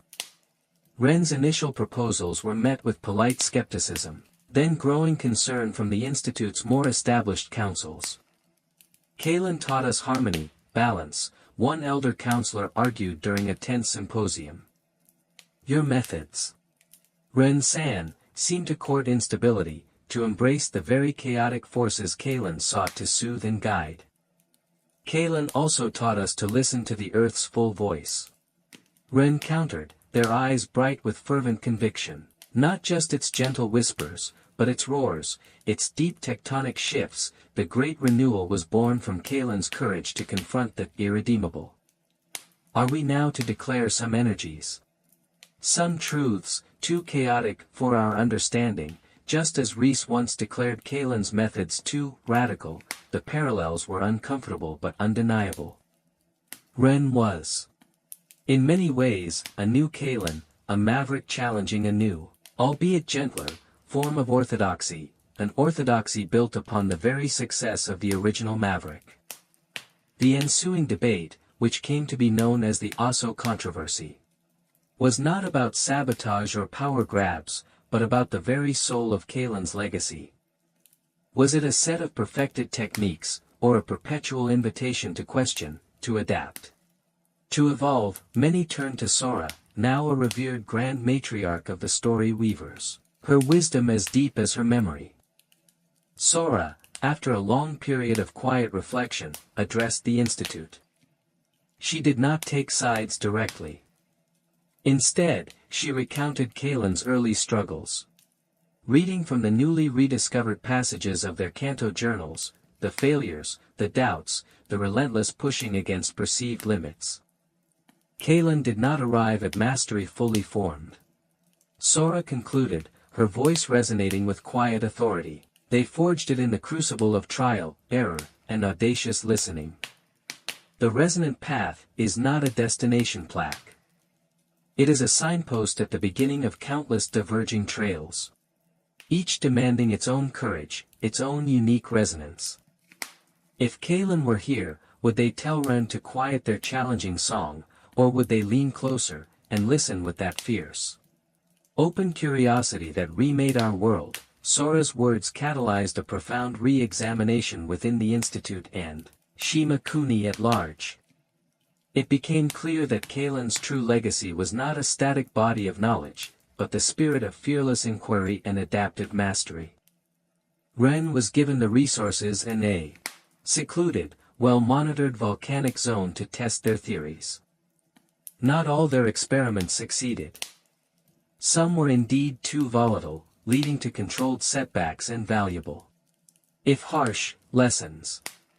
But others yielded astonishing breakthroughs, new forms of geothermal energy generation far more efficient than previously imagined, insights into predicting and even mitigating certain types of seismic activity, and the discovery of entirely new extremophile ecosystems that held keys to remediating previously intractable toxins. The Osso controversy, rather than fracturing the institute, revitalized it. It led to the establishment of a frontier council, dedicated specifically to exploring high-risk, high-reward avenues of research, embracing the possibility of failure as an essential part of learning, a direct echo of Kalen's own arduous path. This episode served as a powerful reminder that the journey towards mastery and enlightenment, whether for an individual or a society, is never truly complete. Each generation must confront its own forms of inertia, its own comfortable orthodoxies, and find the courage to nurture its own mavericks. Kalen's story, once again, provided not a rigid blueprint, but an enduring inspiration, to listen deeply, question boldly, and adapt relentlessly, ensuring that the resonant path remained a dynamic, ever-evolving journey towards a more harmonious future. The maverick spirit, it turned out, was a renewable resource, essential for keeping the legacy alive and truly resonant. The ripples of the Osso controversy and Ren's subsequent successes infused Shima Kuni with a renewed dynamism. The Frontier Council of the Open Canopy Institute became a hub of daring innovation, attracting the brightest and most unconventional minds. They tackled challenges previously deemed too complex or too dangerous, always guided by the core Kalen ethic of deep listening and ecological responsibility, but now with an added layer of embracing calculated risk and the potential of harmonious disruption. One such challenge was the sky ash phenomenon. For several decades, a subtle but persistent increase in high-altitude particulate matter, believed to be a long-delayed atmospheric echo from the Old World's industrial era combined with complex volcanic outgassing from distant, still unstable regions, had begun to slightly dim Shima Kuni's sunlight. It was not yet a crisis, but projections showed it could impact agriculture and solar energy yields within a few generations. Traditional atmospheric cleansing methods were too energy-intensive or had undesirable ecological side effects. Ren, now a respected, if still somewhat unpredictable, leader within the Frontier Council, proposed a solution that drew inspiration from Kalen's Genesis engine, but applied it to the atmosphere. They envisioned a network of aeroharmonic towers, colossal structures built on the highest mountain peaks, designed to emit precisely tuned sonic frequencies into the upper atmosphere. These frequencies, Ren theorized, would not physically capture the particulates, but would cause them to resonate and agglomerate into larger, heavier clusters that would then naturally, and harmlessly, precipitate out with rainfall over designated, unpopulated oceanic zones. The scale was immense. The theory unproven on such a level, it required an unprecedented understanding of atmospheric dynamics, long-range resonance physics, and incredibly precise energy calibration. The project faced skepticism. But the revitalized spirit of the Institute, mindful of the Osso lessons, allowed for phased, careful experimentation. The first prototype aeroharmonic tower, built on the summit of Fuji-san, now a symbol of healing rather than desolation, was a marvel of biomimetic engineering, resembling a giant, crystalline lotus flower. Its activation was watched by all of Shima Kuni via the Institute's networks. When it pulsed its silent, powerful song into the heavens, sensitive instruments across the archipelago registered subtle but definite changes in atmospheric particulate density. Over months, then years, as more towers were carefully brought online, the sky ash began to recede. The sunlight over Shima Kuni grew infinitesimally, yet perceptibly, brighter. This success, achieved through a bold evolution of Kalen's core principles, cemented the understanding that Kalen's legacy was not about replicating their specific solutions, but about embodying their methodology: observe deeply, theorize boldly, test rigorously, adapt constantly, and always act with profound respect for the interconnectedness of all systems. Even the story weavers, like Sora's successors, began to incorporate these new chapters into the Kalen saga. The tales no longer ended with Kalen's passing, or even with the lessons of the great stillness. They now included the Osso controversy, the vital role of Ren and the Frontier Council, and the triumph of the Arrow Harmonic Towers, framing them as natural progressions of the resonant path. Kalen remained the central figure, the wellspring, but their story became a living river, constantly fed by new tributaries of innovation and wisdom. In this era, Shima Kuni also began to tentatively re-engage with the scattered, struggling remnants of other civilizations across the globe. For centuries, the archipelago had been relatively isolated, focused on its own immense task of healing and rebuilding. But now, possessing unique knowledge and resilient systems, a sense of broader responsibility emerged, an echo of Kalen's own journey from solitary practitioner to sharer of wisdom. Wayfinders from the Open Canopy Institute, carrying not just technical expertise but the ethical framework of the resonant path, began to undertake closely monitored expeditions to other lands, offering assistance in tackling their dire ecological crises. They did not impose Shima Kuni's solutions, but instead, true to Kalen's way, they listened, they observed, and they worked collaboratively to help those communities find their own resonant paths to healing, adapted to their unique environments and cultures. Kalen's influence, once confined to a few scarred islands, was now rippling outwards, carried not by conquest or conversion, but by the quiet power of effective, ethical solutions and a philosophy that resonated with a universal human yearning for harmony with the planet. The young Kalen, driven by the ashes of their lost village to master a forgotten art, could never have envisioned such a future. Their maverick journey, born of personal trauma and an unyielding will, had ultimately seeded a planetary awakening. The relentless dedication to mastery had transcended philosophical enlightenment, and that enlightenment had, in turn, blossomed into a legacy of global healing. The scars on their hands had, in a way, become the healing touch for a world. And the wind, which had once whispered only of desolation, now carried the seeds of renewal to every corner of the earth. The global outreach of Shima Kuni, spearheaded by the Wayfinders of the Open Canopy Institute, was a slow, patient process. It was fraught with challenges. Linguistic barriers, deep-seated cultural mistrust from societies that had endured different kinds of collapses and reconstructions, and the sheer scale of planetary degradation. Yet, the Kalen ethos of radical listening proved invaluable. Wayfinders spent years, sometimes decades, immersed in new cultures. Not as teachers imposing a superior system, but as humble students of local conditions, collaborators seeking common ground. They discovered that fragments of resonant knowledge, akin to what Kalen had rediscovered from the old weavers, existed in many indigenous traditions across the globe, often dismissed or suppressed by more dominant, mechanistic worldviews. The Wayfinders learned to bridge these ancient wisdoms with the advanced ecological science developed in Shima Kuni, creating hybrid solutions uniquely tailored to each region. This approach, respecting and integrating local knowledge rather than supplanting it, was a hallmark of Kalen's mature philosophy. One of the most significant off-island projects was the Great Desert Bloom in what was once a vast, hyper-arid region of a continental landmass. Here, Wayfinders, collaborating with local nomadic tribes who possessed centuries of knowledge about desert survival and scarce water sources, adapted the principles of Kalen's wind harvesters and Sendai caldera revitalization.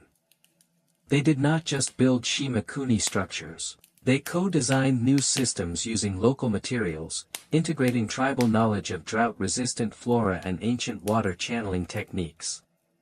The result, after decades of painstaking work, was the transformation of a seemingly dead expanse into a network of self-sustaining oases and gradually expanding grasslands, securing the future of the nomadic cultures and creating a vital carbon sink. These successes were not without their setbacks. There were failures, misunderstandings, and occasional resistance from entrenched local powers who, much like Master Reese centuries before, saw this new knowledge as a threat to their control. But the tangible benefits, clean water, fertile soil, resilient ecosystems, were a powerful argument. The spirit of Kalan, the maverick who persisted against the odds, lived on in these dedicated wayfinders. Back in Shima Kuni, the ongoing evolution of the resonant path continued. The Frontier Council, inspired by Ren's work with volcanic energies, began to explore even more fundamental questions about the nature of Ki and its relationship to consciousness, venturing into realms that bordered on metaphysics. This was controversial, with some arguing it strayed too far from Kalan's practical, earth-bound focus. The debate was resolved, as many were, by turning to the Kalan archives. Deep within the resonant path, in a rarely studied appendix on the nature of listening, Kalan had mused, the earth speaks in geology and biology, in wind and water. But does the Ki not also resonate in the spaces between thoughts, in the shared silence of understanding? To listen fully is to listen to all layers of being. Where this listening ultimately leads, even I cannot say. The path unfolds as we walk it. This passage provided a philosophical underpinning for the Frontier Council's more esoteric explorations, sanctioning the idea that the pursuit of harmony could encompass not just the physical environment, but also the deeper energetic and conscious realities that Kalan had intuited.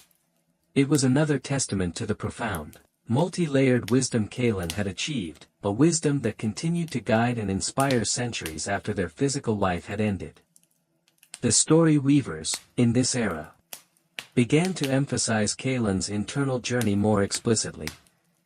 The tales focused less on the miracles of geomancy and more on Kalan's personal struggles with doubt, loneliness, the burden of knowledge, and their gradual path towards inner peace and philosophical clarity. Kalan the human, the searcher, became as important as Kalan the master. This shift reflected Shima Kuni's own maturation, a society moving beyond the need for simple hero worship towards a deeper understanding of the complexities of a life dedicated to mastery and enlightenment. Kalan's original home in the Kanto-scarred lands, the small, reclaimed sanctuary where their journey had truly begun after the Ashfall, was preserved not as a grand monument, but as a quiet zone, a place for meditation and reflection. No large structures were built there. Visitors came not to see relics, but to sit by the small, clear lake Kalan had first healed, to walk among the hardy pioneer plants they had first cultivated, and to listen, as Kalan had listened, to the subtle whispers of the recovering earth. It was here, in this place of humble beginnings and profound connection, that the essence of Kalan's spirit was perhaps most keenly felt. The biographical journey of Kalan, the maverick geomancer, had thus transcended its origins.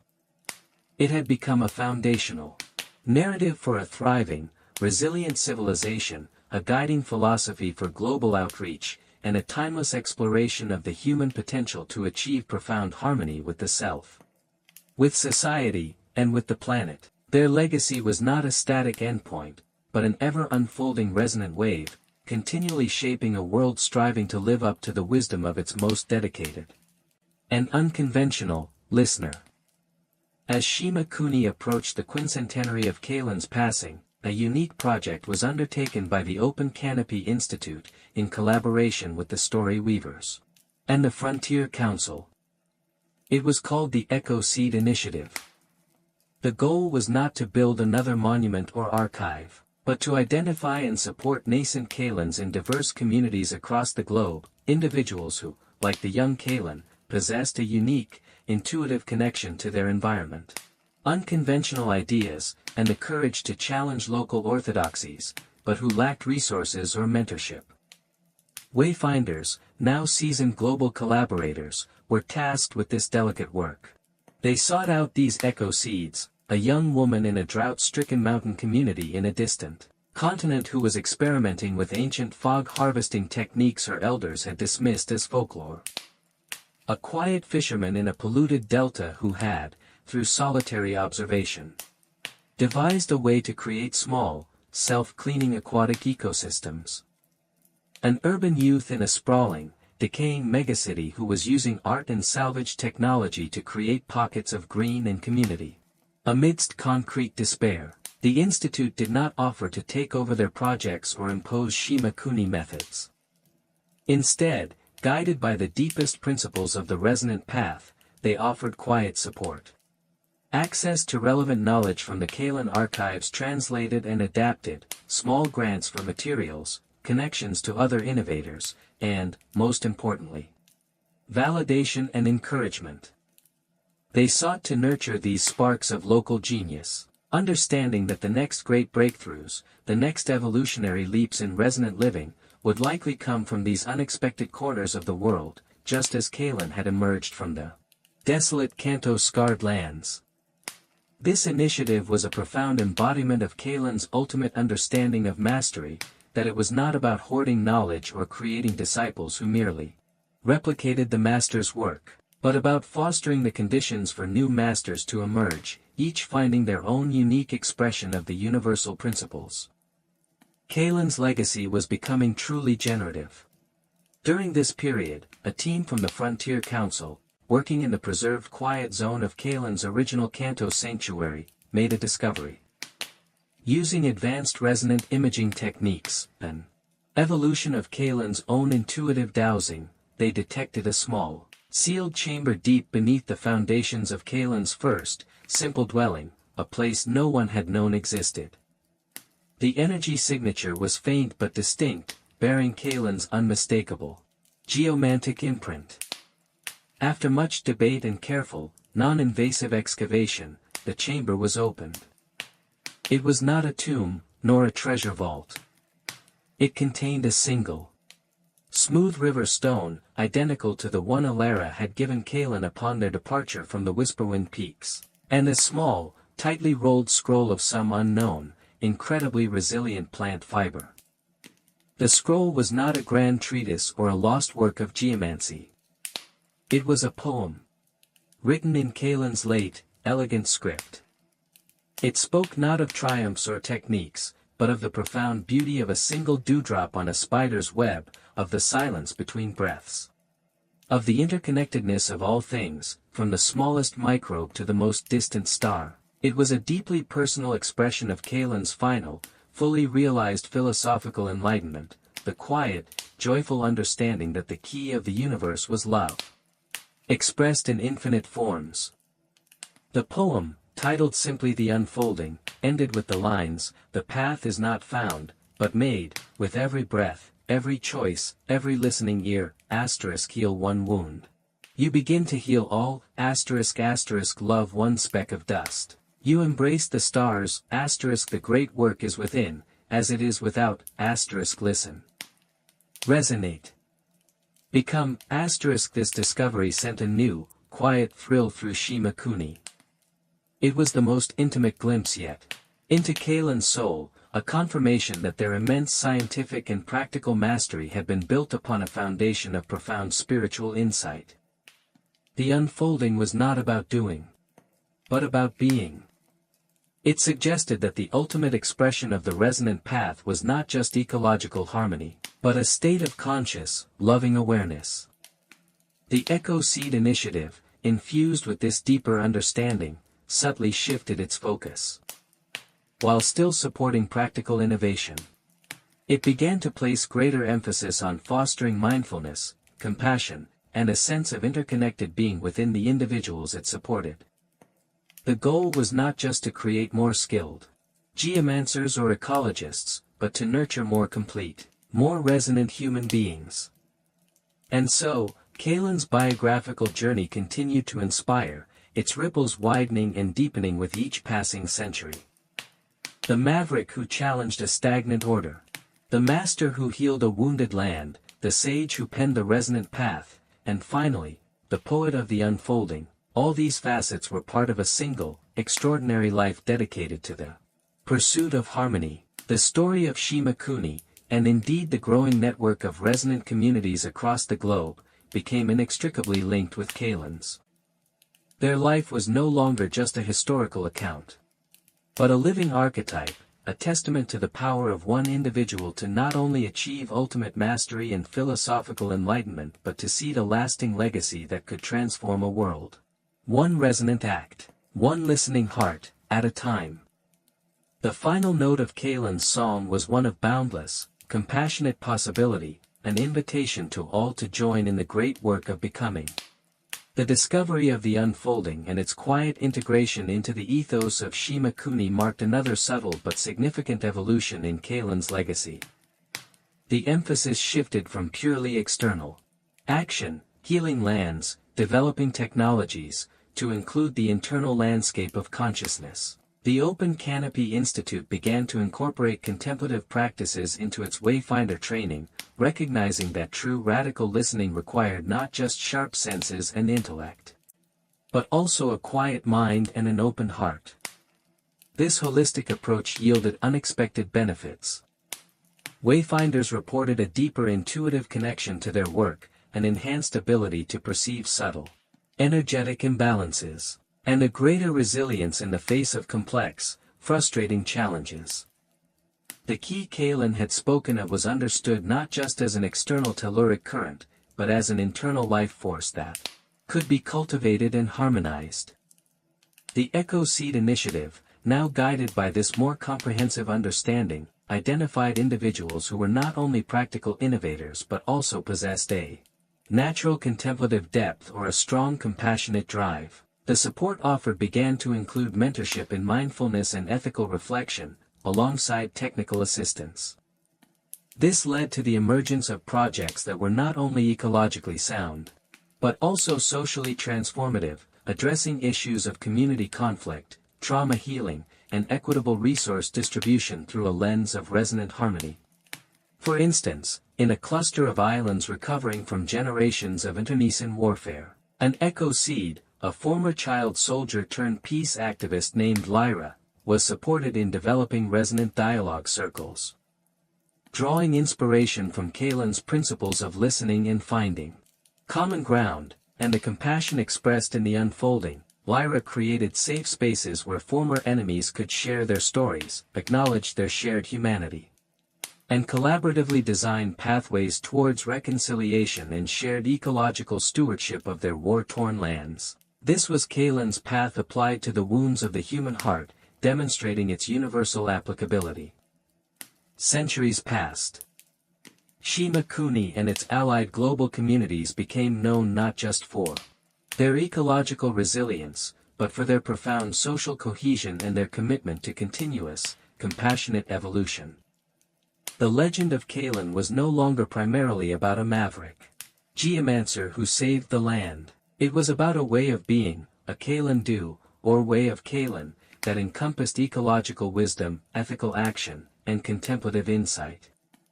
The Frontier Council, still pushing the boundaries of knowledge, began to explore the very nature of consciousness and its interaction with the key of the universe. Their research, always grounded in the ethical principles of the resonant path and the unfolding, hinted at possibilities that Kalen, even in their most profound meditations, might have only glimpsed, the potential for collective consciousness to positively influence environmental and even subtle energetic realities on a planetary scale. This was a far cry from the solitary youth in the Kanto-scarred lands, yet it was a direct, unbroken thread from Kalen's initial, intuitive listening. The story weavers of this distant future told Kalen's tale as a multi-generational epic. The early chapters were filled with the stark drama of ecological collapse, the emergence of the lone maverick, the confrontations with orthodoxy. The middle chapters celebrated the flourishing of the Open Canopy Institute, the healing of lands, the lessons of the great stillness. But the later chapters, and those still being written by the actions of each new generation, focused on the subtle, internal work, the cultivation of wisdom, the deepening of compassion, the expansion of consciousness, and the ever-unfolding understanding of what it truly meant to live in resonance. Kalen's ultimate legacy, then, was not a finished work, but an ongoing process, a perpetual invitation. They had provided not just solutions, but a methodology for finding solutions. Not just a philosophy, but a way of living that philosophy. The biographical journey of the maverick who sought mastery and enlightenment had become the blueprint for a civilization striving for the same, understanding that the path was infinite. And that the greatest great work was the continuous, compassionate co-creation of a more harmonious world, within and without. The final image often invoked by the story weavers was not of Kalen, standing triumphantly over a healed landscape, but of Kalen as depicted in the last lines of the unfolding, a being utterly at one with the universe, listening, resonating, becoming. It was an invitation to every soul to embark on their own unique resonant path, to contribute their own verse to the ever-evolving song of a conscious, interconnected cosmos. Kalen, the orphan of the Ashfall, had, through their extraordinary life, shown that even the deepest scars could give birth to the most profound and lasting beauty. The final, and perhaps most unexpected, flowering of Kalen's legacy occurred nearly a millennium after their physical existence. Shima Kuni, along with its interconnected global network of resonant communities, had achieved a level of planetary stewardship and social harmony that would have seemed utopian to earlier ages. The Earth, while still bearing the ancient scars of the old world, was largely a vibrant, thriving ecosystem, its key strong and clear. However, humanity now faced a new frontier, one that Kalen, for all their foresight, could only have peripherally intuited. The subtle but undeniable evidence of consciousness beyond Earth. Not in the form of alien armadas or overt messages, but through complex, patterned energy signatures detected by the frontier Council's most advanced deep space key scopes, instruments that had evolved from Kalen's principles of resonant listening, now applied to the cosmos. This discovery precipitated a profound existential debate across Shima Kuni and its allied worlds. How should humanity respond, with fear? With attempts at aggressive communication, with efforts to shield itself from the unknown, once again, the societies turned to the accumulated wisdom of the resonant path and the deeper implications of the unfolding. The core Kalen principles were re-examined in this new, vast context. If all things were interconnected, if the universe itself possessed a form of key, then this other consciousness was not necessarily separate, but another expression of the same cosmic unfolding. The decision, reached after years of global contemplation and dialogue facilitated by the inheritors of the story weaver and institute traditions, was not to broadcast humanity's presence loudly, nor to cower in silence. Instead, it was to listen more deeply than ever before, and to consciously radiate a planetary signature of harmony, compassion, and peaceful inquiry, the very qualities Kalen had cultivated within themselves and fostered within Shima Kuni. The Cosmic Resonance Project was born. It was not about sending messages, but about Shima Kuni and its allied communities intentionally amplifying their collective state of harmonious being, a planetary OM of peaceful coexistence and ecological wisdom. The Aero Harmonic Towers, once designed to cleanse the atmosphere, were subtly retuned by Ren's intellectual descendants to project this coherent field of planetary consciousness outwards, a gentle offering to the cosmos. This was Kalen's great work scaled to an unimaginable degree. The principles of healing a small patch of blighted land, of harmonizing a local ecosystem, of fostering understanding within a community, were now being applied to humanity's potential relationship with the universe. There were no guarantees of response. No expectations of interstellar dialogue in a conventional sense. The purpose was intrinsic, to live in a way that, should other consciousnesses perceive Earth, they would sense not a fractured, aggressive species, but a civilization striving for wisdom and harmony, a resonant partner in the cosmic dance. In the quiet contemplation centers, descendants of the Kalen tradition meditated on the lines from the unfolding, Love one speck of dust, you embrace the stars. The speck of dust was now understood to be Earth itself, and the stars represented the vast, unknown consciousness beyond. Kalen's biographical journey, from an orphan survivor of ecological devastation to the unwitting catalyst for a planetary and potentially cosmic ethos of resonant harmony, had reached a stage beyond anything they could have conceived. Their relentless pursuit of mastery had not only healed their world but had prepared it for a future that transcended the merely terrestrial. Their philosophical enlightenment, rooted in the deep listening of a maverick geomancer, had provided the ethical and spiritual compass for humanity's first tentative steps into a larger, conscious universe. The final legacy of Kalen was not a set of answers, but a profound, living question that each generation, and indeed humanity as a whole, had to answer anew: how do we listen to the deepest rhythms of existence, and how do we contribute our own unique, harmonious resonance to the unfolding song of the cosmos? The maverick had walked their path, achieved their mastery, shared their wisdom, and, in doing so, had gifted a future far richer and more expansive than any single life could contain. Their story was now woven into the very key of a planet that had learned to listen, to heal, and to dream among the stars. The Cosmic Resonance Project unfolded over generations. A quiet, sustained effort that became as integral to Shima Kuni's identity as its green landscapes and harmonious cities. It was not a project with a defined endpoint or expected outcome in terms of alien contact. Rather, it was an ongoing practice, a planetary meditation. The key scopes continued their silent vigil. And while the complex energy signatures from distant space persisted and even evolved in their patterns, no direct, interpretable message was ever received. Yet, something profound did change within humanity itself. The collective act of projecting harmony outwards had a reciprocal effect, deepening the internal coherence and peacefulness of Shima Kuni and its allied communities. The continuous focus on compassion, interconnectedness, and mindful living, amplified by the Cosmic Resonance Project, led to an unprecedented era of global cooperation, artistic flourishing, and a deeper understanding of consciousness itself. The internal great work Kalen had alluded to in the unfolding was being realized on a planetary scale.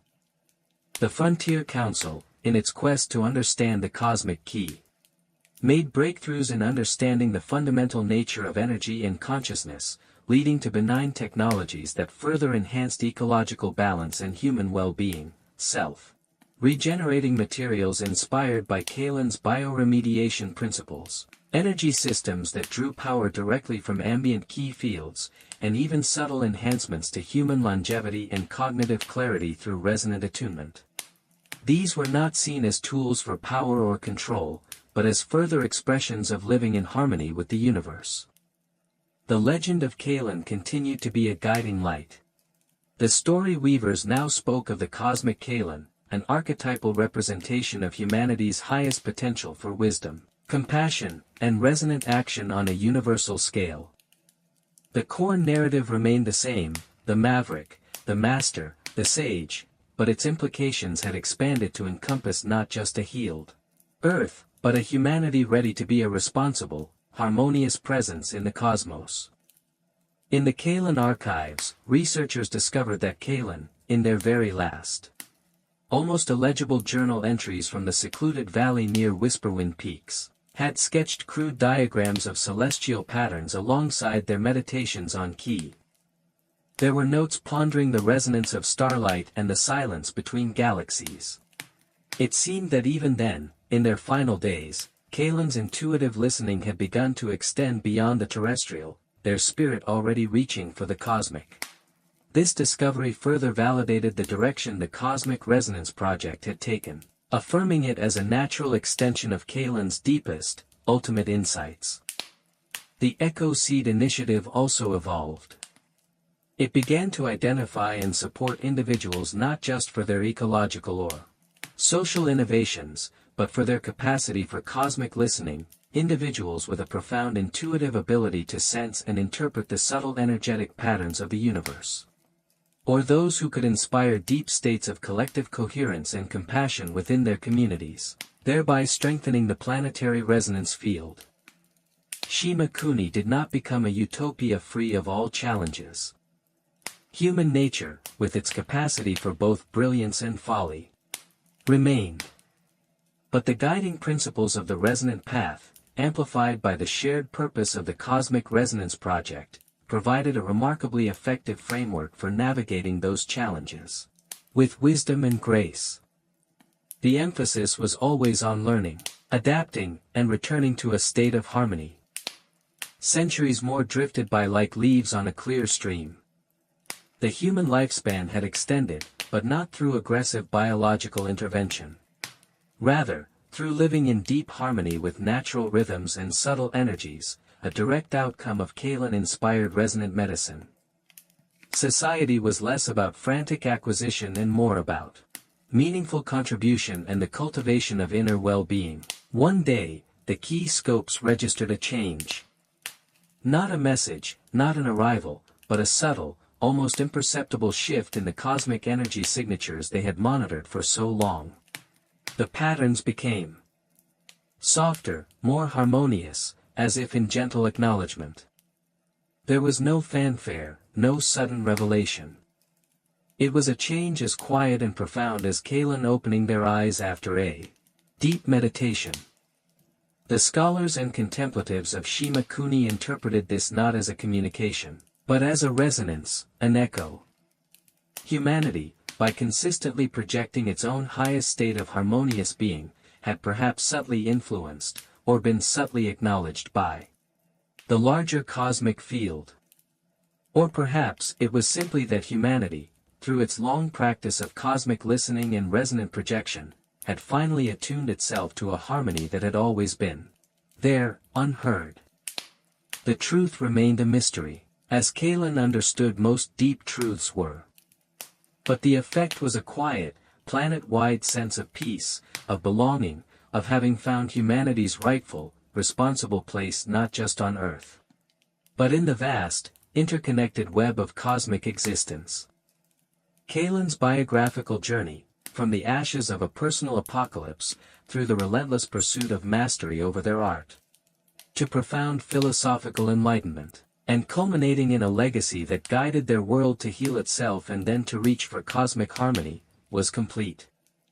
It had been the journey of a maverick whose unyielding spirit, deep listening, and unwavering dedication to a resonant path had not only reshaped a planet but had also gently tuned humanity's heart to the music of the spheres. Their ultimate triumph was not a victory over any external foe, but the quiet, radiant harmony of a species that had finally learned to live, and listen, as one with all that is, the subtle shift in cosmic energies, perceived rather than understood, became known as the Great Attunement.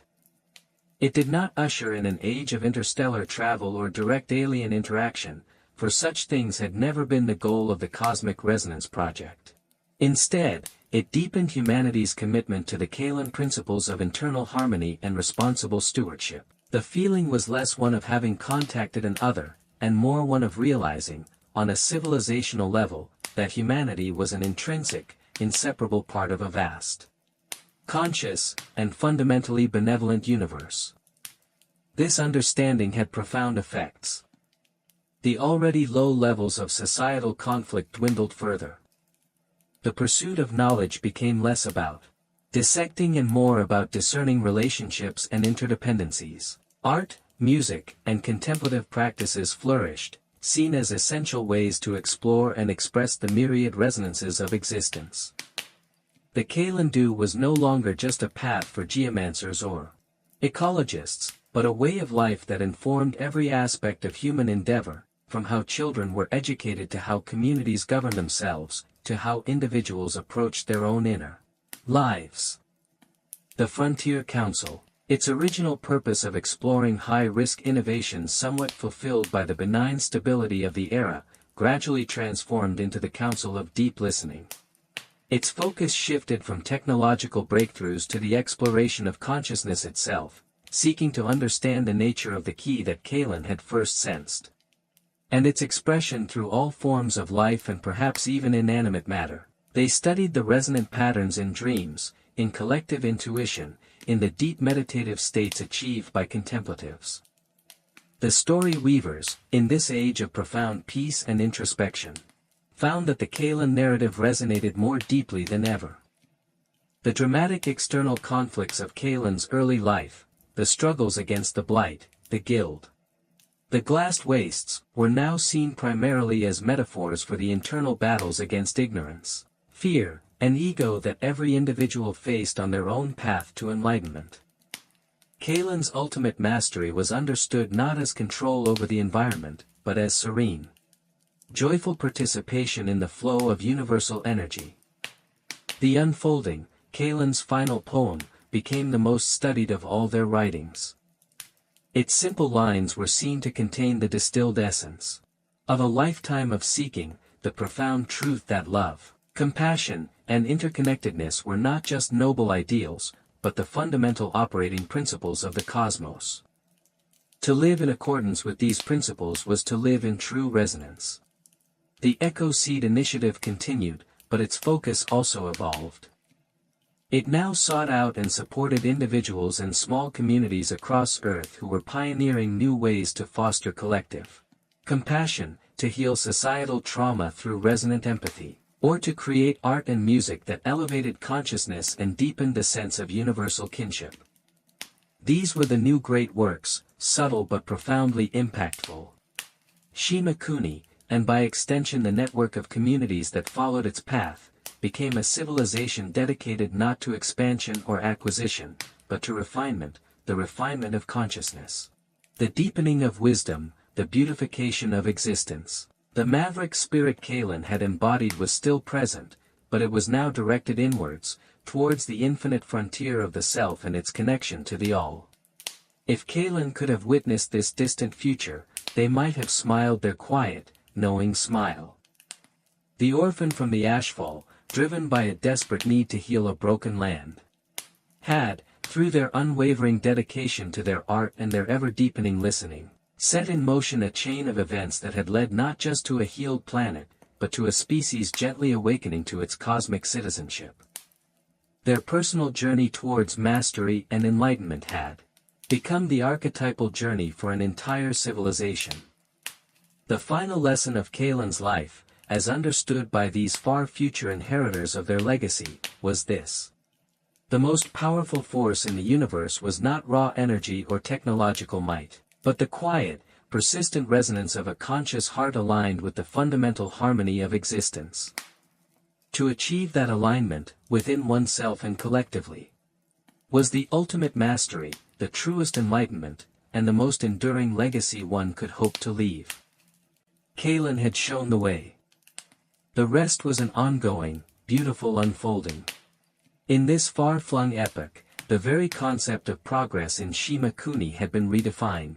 It was no longer measured by technological advancement in the old world sense, or by economic expansion, but by the flourishing of resonant well-being, a holistic index that encompassed ecological health, social cohesion, individual psycho-spiritual development, and the depth of a community's connection to the great unfolding, as the universal key was now often called.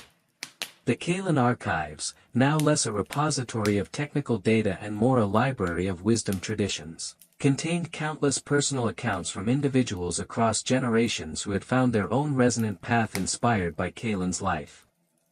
These were not tales of grand geomantic feats, but stories of quiet transformation, a farmer who learned to listen to their crops so deeply they intuitively knew their needs, an artist whose work brought solace and healing to their community, a mediator who could dissolve bitter disputes by attuning to the unspoken needs beneath the anger, a parent who raised their children with the gentle wisdom of the unfolding. Kalan's maverick nature, in this context, was understood as the courage to listen to one's own deepest, authentic resonance, even if it went against prevailing societal norms or ingrained personal habits. The guilds to be challenged were now more often internal, the guilds of fear, of self-doubt, of limited perception. The blights to be healed were those of disconnection, of unkindness, of forgetting one's place in the vast, interconnected web of being. The Council of Deep Listening continued its explorations. Not through invasive probes into the cosmos, but through fostering global networks of contemplative practice. They discovered that when large numbers of individuals achieved a coherent state of resonant compassion and awareness, subtle but measurable positive effects could be observed in local ecosystems and even in the harmony of social interactions.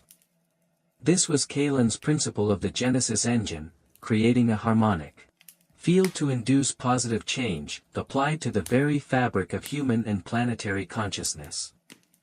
The story weavers of this age often concluded the Kalen saga by reflecting on the river stone, found in their final dwelling. It was seen as a symbol of ultimate simplicity and profound truth. Kalen, after a lifetime of immense complexity, of mastering intricate arts and navigating societal upheaval, had returned to the elemental. The stone represented the earth itself, the foundation of all being. It also symbolized the individual soul, unique yet part of the whole, capable of holding immense stillness and ancient wisdom. And it represented the seed of potential within every being to achieve their own resonant unfolding.